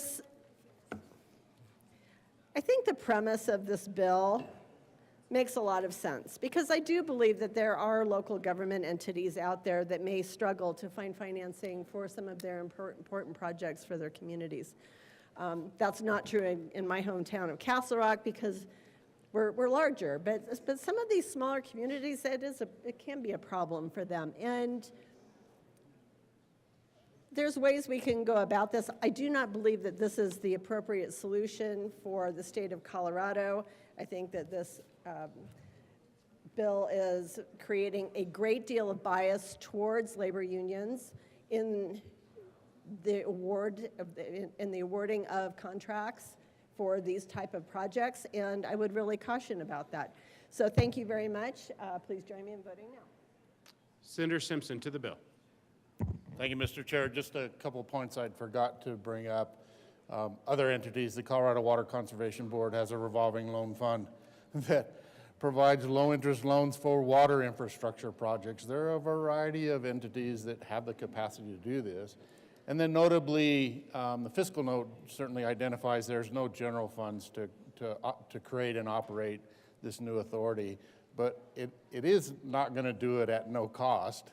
The fees the fees are yet to be determined, but there will have to be fees associated with any loan program set up to make the authority function. So it's an interesting concept, but I think it's not quite ready for prime time, as one of my colleagues from Montrose is pretty notorious for saying. So again, would appreciate an opposition to the bill and continue to work with the sponsors on finding ways to service debt from an enormous amount of infrastructure projects required across the state. Thank you, Mr. Chair. Senator Bridges. Thank you, Mr. Chair. First, and most importantly, I forgot we do have mostly technical amendment, so going to run that now. There's an amendment at the desk. All right, so. What? Yeah, I know. Will the clerk please read Amendment L004? Amendment L004, amendment printed. Senator Bridges. Thank you, Mr. Chair. This first one just specifies what interest, the first part, lines 1 and 2, specifies what interest is eligible to be kept by the authority. The next is that gifts, grants, and donations can help fund it. The next is a technical fix noted by our drafter. And then the last just adds the authorities to the exemption for local government along with lots of other authorities. Ask for an aye vote. Is there any further discussion on Amendment L004? Seeing none, the question before the body is the adoption of Amendment L004. All those in favor say aye. Aye. All those opposed, no. The ayes have it. Amendment L004 is adopted. Go ahead. Mr. Minority Leader, to the bill. To the bill. U.S. Senator John Kennedy, the current one, has like 9 billion folksy aphorisms. The one that applies here, I would say, is when you're in a hole, stop digging. We have spent hours this morning talking about a structural deficit. Well, whether you like the fact that the bill is heavy-handed about requiring this type of labor or that type of labor to build the things that you're financing, the issue is inescapable. Somebody's got to pay for all of this. And when you finance it, whether at a preferred rate or a horrible rate, you pay not only principal on the project, but you pay interest also. At the end of the day, it costs you more. Y'all have a mortgage if you bought a home. You look at that truth in lending statement that, you know, I'm an old guy. I bought my house a long time ago. That $400,000 house, by the time you're all done with it, costs you $1.2 million with all the interest that goes into it as well. Our challenge that we have right now isn't access to more credit to build more things. It's about where's the cash going to come from to pay for the things that we have obligated ourselves to. So we'd be better off, you know, being smart, reserving money, paying cash for buildings as we go forward, rather than finding new ways written into laws to finance additional projects, especially when the construction of the projects has all sorts of heavy-handed strings attached to it. I will oppose and vote against 81. Probably wouldn't put it in the treasurer's office if I were doing it anyway. Thank you, colleagues. Senator Rich, to the bill. Thank you, Mr. Chair. I was getting to some things that the good senator from Douglas County was talking about, and then I get into page 25, and there's startup costs. And it says, for purposes of meeting the necessary expenses of initial organization and operation until such date as the authority otherwise derives sufficient money, the authority may borrow such money. Where are they going to borrow that money? Where does that come from? For operating costs. You know, it's not in the fiscal note, and that's one reason that I'm going to be a no on this. But overall, while the spirit of this bill is commendable, numerous misguided provisions would make it quite dysfunctional in practice. Rather than offering union giveaways, are naively embracing volatile financing strategies, lawmakers should be focusing on cutting away the unnecessary government red tape that already stands in the way of productive infrastructure developments. This bill, I'm voting no on, would only create more. I ask for a no vote. Senator Bridges. Thank you, Mr. Chair. Just very briefly, the magic of this authority and the way it's different from other authorities that are specific to single topics like the Horse Authority is that this authority has the ability to pool together lots of different kinds of infrastructure projects. So you're creating diversity of projects, and it can build it up to the kind of dollar amount that gets interest from folks like pension funds and other investors that wouldn't normally be interested, saving a couple of points on those loans, which over the long term actually saves an enormous amount of money. So ask for an aye vote. Seeing no further discussion, the question before the body is the adoption of Senate Bill 81. The passage of Senate Bill 81. All those in favor say aye. Aye. All those opposed, no. No. The ayes have it, and Senate Bill 81 passes. Will the clerk please read the title of Senate Bill 147? Senate Bill 147 by Senators Pelton B. and Colker and Representatives Garcia, Sander, and Lukens concerning modifications to the management of the Public Employees Retirement Association by the Board of Trustees and in connection therewith defining the board as a local public body for purposes of the Open Meetings Law, establishing term limits for members of the board, clarifying that the board must conduct its meetings according to the Open Meetings Law as a local public body, requiring the board to post certain meeting-related and financial information of the association on the association's website, and clarifying that the board may delegate matters of day-to-day administration but not management of the association. Senator Pelton. Thank you, Mr. Chair. I move Senate Bill 160. Oh, I'm sorry. 147. And the committee report. To the Finance Committee report. Thank you, Mr. Basically, we just ran an amendment in the Finance Committee saying that the board is still in control of the day-to-day operations. Is there any further to the committee report? No. We are on the committee report. Is there any further discussion on the Finance Committee report? Seeing none, the motion before the body is the adoption of the Finance Committee report. All those in favor say aye. Aye. All those opposed, no. The Finance Committee report is adopted. To the bill, there is an amendment at the desk. Will the clerk please read Amendment L005? Amendment L005. Senator Colker. Thank you, Mr. Chair.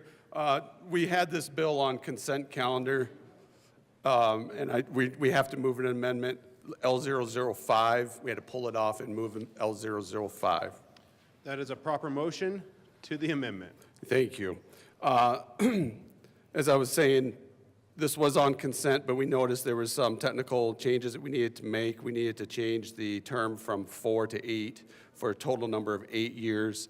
And we're also aligning this for the members of the para board that are currently on the para board. Their term limits will begin just like the term limits were for those in the General Assembly when the General Assembly went to term limits. So that it will start new with this bill. So I ask for an aye vote on L005. Is there any further discussion on Amendment L005? Seeing none, the question before the body is the adoption of Amendment L005. All those in favor say aye. Aye. All those opposed, no. The ayes have it. Amendment L005 is adopted. To the bill. Senator Pelton. Thank you, Mr. Chair. Basically what we're doing is we're just bringing a little bit more transparency to para. This all started back this last summer when I tried to get online and talk to my dad about his retirement benefits. I could not find things on the website and that sort of thing. We have worked with para to make sure that that we could bring more transparency to the board. I do appreciate all the diligent effort that para gave to us to make sure we could work together on this bill. They understand that there is some perception issues, and we're trying to fix some of that too with the transparency, and I ask for an aye vote. Any further discussion on Senate Bill 147? Seeing none, the question before the body is the passage of Senate Bill 147. All those in favor say aye. All those opposed, no. And Senate Bill 147 is passed. Mr. Majority Leader. Thank you, Mr. Chair. I move the committee rise and report. The motion before the committee is to rise and report. All those in favor say aye. All those opposed, no. The ayes have it, and the committee will rise and report.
The Senate will come to order. Senator Mullica.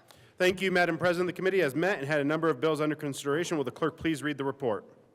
March 11, 2025. Madam President, your committee of the whole begs leave to report it has had into consideration the following attached bills, being the second reading thereof, and makes the following recommendations thereon. Senate Bill 183 as amended, Senate Bill 188 as amended, Senate Bill 83 as amended, Senate Bill 81 as amended, Senate Bill 147 as amended, passed on second reading and ordered, engrossed, and placed on the calendar for third reading and final passage. House Bill 1063, House Bill 1025, passed on second reading and ordered, revised, and placed on the calendar for third reading and final passage. Senate Bill 199, laid over until March 12, 2025, and retaining its place on the calendar. House Bill 1093, laid over until March 13th, 2025, and retaining its place in the calendar. Senate Bill 160 laid over until March 14th and retaining its place in the calendar. Senator Mullica. Thank you, Madam President. I move for the adoption of the report. There is an amendment at the desk. Will the clerk please read Amendment S001?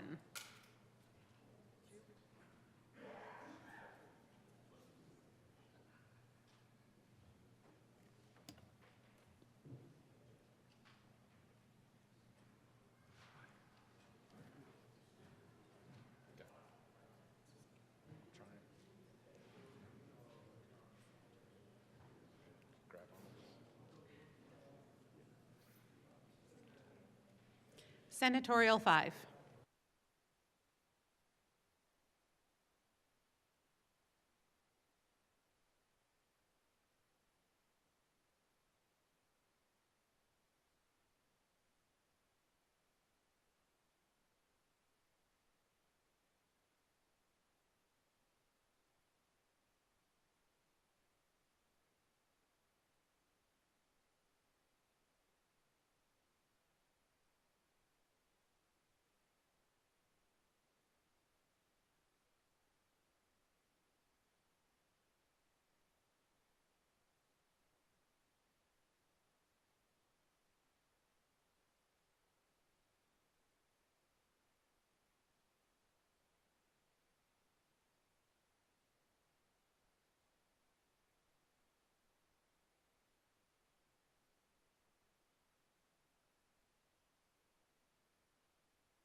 All right, we're back. Will the clerk please read Amendment S001? Amendment S001. Senator Bright moved to amend the report of the Committee of the Whole to show that the following Bright floor amendment Senator Bright. Thank you, Madam President. I move amendment to the report of the Committee of the Whole. I do believe that Amendment 79 is voted on. Sorry. S001 to 183. Is there any Thank you. discussion? Senator Bright. Thank you, Madam Chair. Thank you, Madam President. I do believe that Amendment 79 as passed by the voters was removing a restriction rather than creating a new mandate.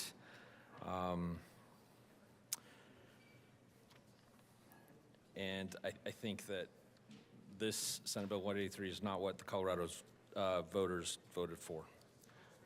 So I would ask for an aye vote on S001. Is there any further discussion? The question before the body is the adoption of Amendment S001 to the Committee of the Whole report. Are there any no votes? Senator Kolker, Bridges, Amabile, Rodriguez, Cutter, Weissman, Marchman,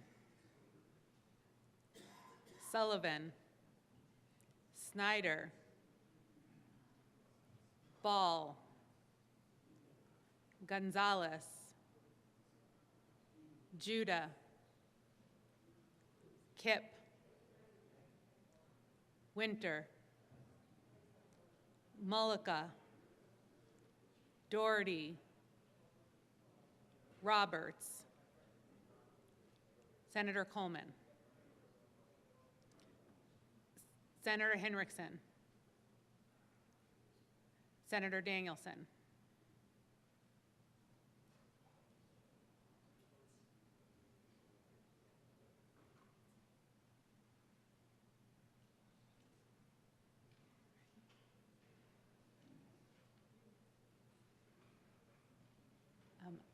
please add the president.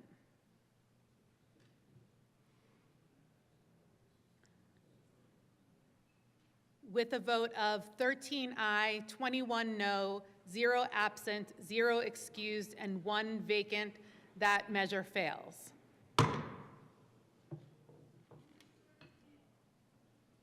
There is an amendment at the desk.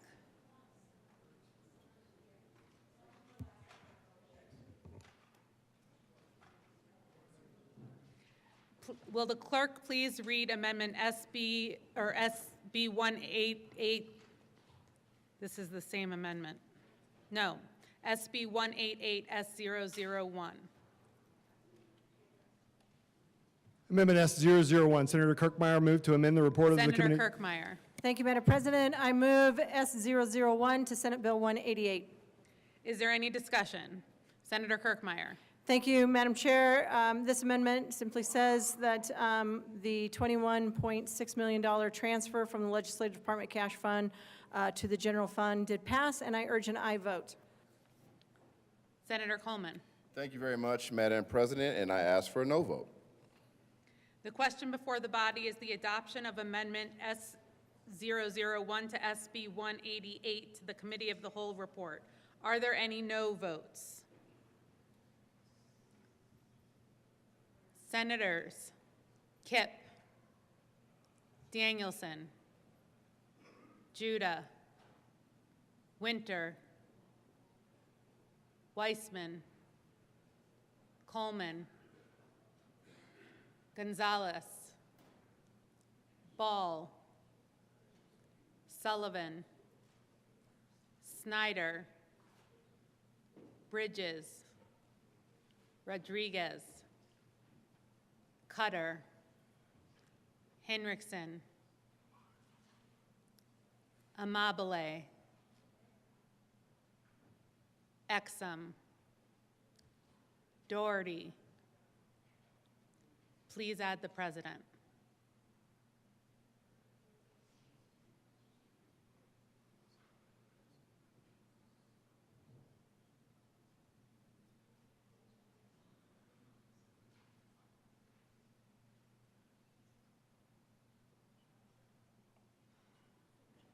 Senatorial 5, please.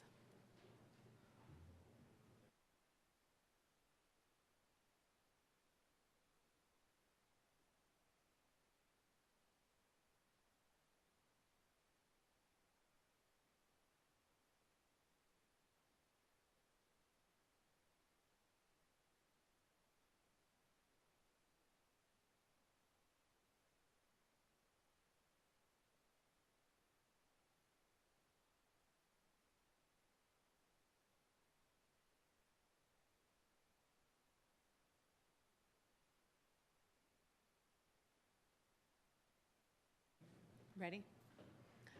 With a vote of 15 aye, 19 no, 0 absent, 0 excused, and 1 vacant, that measure fails.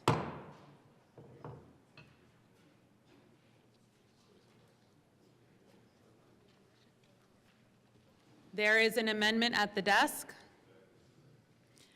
Will the clerk please read Amendment S002 to Senate Bill 188? Amendment S002. Senator Kirkmeyer. Thank you, Madam Chair, or Madam President, excuse me. I move S002 to Senate Bill 188. Is there any discussion? Senator Kirkmeyer. Thank you, Madam President. Yes, members, this is basically saying that you agree that we should have a $3.5 million reduction to the legislative branch appropriation. There is really no big sacrifice here. We didn't spend $5.5 million of our appropriation last year. So ask for an aye vote on S002. Senator Coleman. Thank you, Madam President. And I ask for a no vote on this amendment. The question before the body is the adoption of Amendment S002 to SB 188 of the Committee of the Whole report. Are there any no votes? Senators Doherty, Amabile, Bridges, Kolker, Rodriguez, Cutter,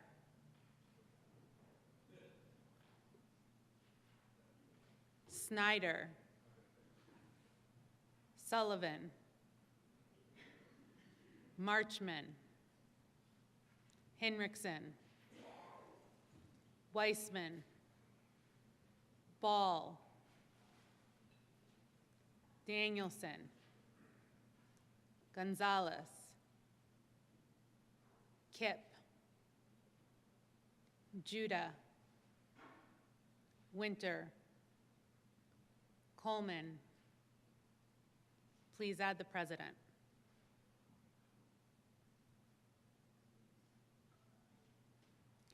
With a vote of 14 aye, 20 no, 0 absent, 0 excused, and 1 vacant, that measure fails. The question before the body is the adoption of the Committee of the Whole report. Are there any no votes? Senator Liston, Pelton R., Baisley, Catlin, Frizzell, Carson, Bright, Rich,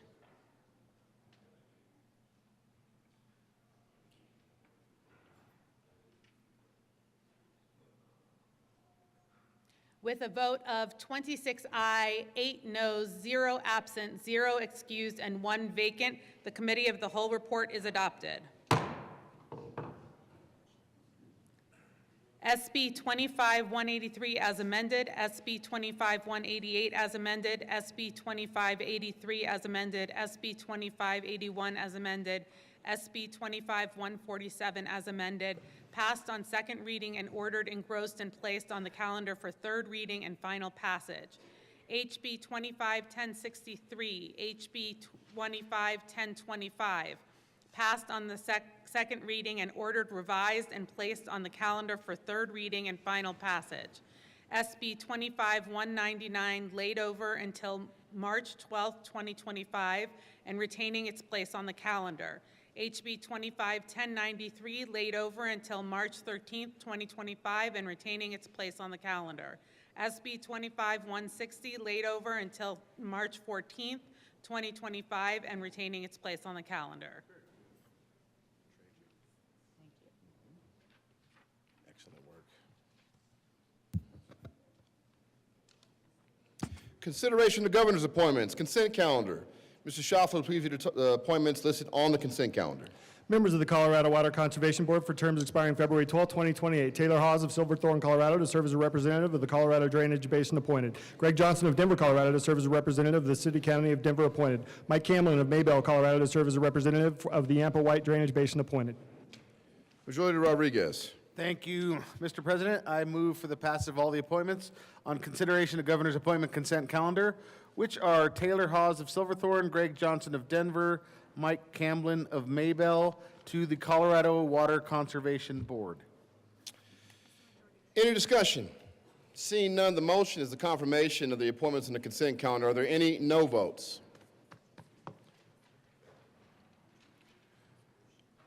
With a vote of 34 ayes, 0 noes, 0 absent, 0 excused, and 1 vacant, those appointments are confirmed. Message from the House. The House has passed on third reading and transmitted to the Reviser of Statutes Senate Bill 39, House Bill 1240, House Bill 1154, and House Bill 1180, amended as printed in House Journal, March 10, 2025. Message from the Reviser. We herewith transmit without comment as amended House Bill 1154, 1180, and 1240. Without comment as amended Senate Bill 39. Introduction of resolutions. Majority Leader Rodriguez. Introduction of resolutions. Mr. Schaffler. Please read SJR 010. Senate Joint Resolution 010 by Senator Bridges and Baisley and Representatives Armagost and Joseph concerning the designation of March 17, 2025 as Colorado Aerospace Day. Now, Majority Leader Rodriguez. Thank you, Mr. President. I move to lay over Senate Joint Resolution 10, lay over until Monday, March 17, 2025. The motion is to lay over SJR 010 to Monday, March 17, 2025. All those in favor say aye. Opposed, no. The ayes have it. SJR 010 will lay over until Monday, March 17, 2025. Announcements.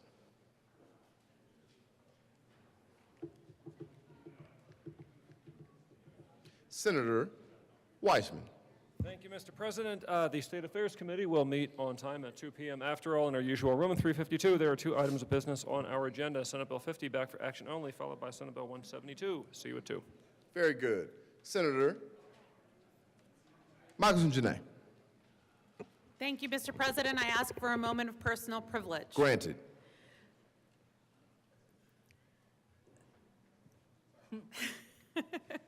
I was thrown off by the majority leader.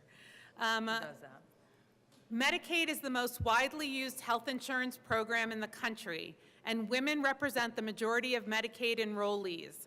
Specifically, for more than 13 million women of reproductive age, ages 19 to 49, House Republicans in Congress passed a budget resolution that would require the House Energy and Commerce Committee to cut spending on programs under its purview by at least $880 billion over the next decade. Experts have warned that the only way to meet this reduction goal would be to make drastic and destructive cuts to Medicaid and the Children's Health Insurance Program. House Republicans are pursuing these cuts to pay for tax cuts that have found would largely benefit the rich. Senator Cutter. I ask for a moment of personal privilege, please. Granted. We know that this is right out of the 2025 Project 2025 playbook. For Colorado, we're talking today about impacts to our communities. And for Colorado, at minimum, we know that this means imposing limits or lifetime caps on Medicaid benefits. In Colorado, 141,000 Medicaid enrollees would be at risk of losing coverage because they are low income and lack access to alternative, affordable coverage. The plan would raise the cost of prescription drugs for up to 220,000 people in Colorado by eliminating out-of-pocket Medicare drug cost limits. It also blocks the government from negotiating for lower drug prices, things that impact everyone in our lives. I know that in this chamber, we all care deeply about our constituents. That is obvious every single day. So I hope we can all stand together against these kinds of egregious cuts that have no benefit for our state, but only for rich people. Thank you very much. Further announcements. Senator Kipp. Thank you. Members of the Senate Finance Committee, we will be meeting at 2 p.m. today in Senate Room 357 to hear, an approval of the member of the Banking Board and to hear SB 25011. We will see you there. Thank you. Further announcements? Seeing no further announcements. Majority Leader Rodriguez. Thank you, Mr. President. Colleagues, we will be recessing as we will be reading some bills across the desk later, so no need to return. On that, Mr. President, I move that we recess until 1:45 p.m. today. Okay. Hold on. Sorry, Mr. Majority Leader. Oh. Senator, Sorry, I'm just, yes. Senator Danielson. It's okay. Thank you, Mr. President. Thank you, colleagues. I just wanted to remind folks that the Senate Business, Labor, and Technology Committee is meeting today at 2 p.m. across the street. For anyone who is coming, it's a different location. We'll hear Senate Bill 76 first, and then we'll do those appointments, and then we'll hear Senate Bill 157. Thank you all very much. Have a great afternoon. You are welcome. Absolutely. Now, Mr. Majority Leader. Thank you, Mr. President. I move to adjourn until 9 a.m. Wednesday, March the 12th, 2025. You've heard the motion. All those in favor say aye. Opposed, no. The ayes have it, and we will adjourn until 9 a.m. on Wednesday, March 12th, 2025.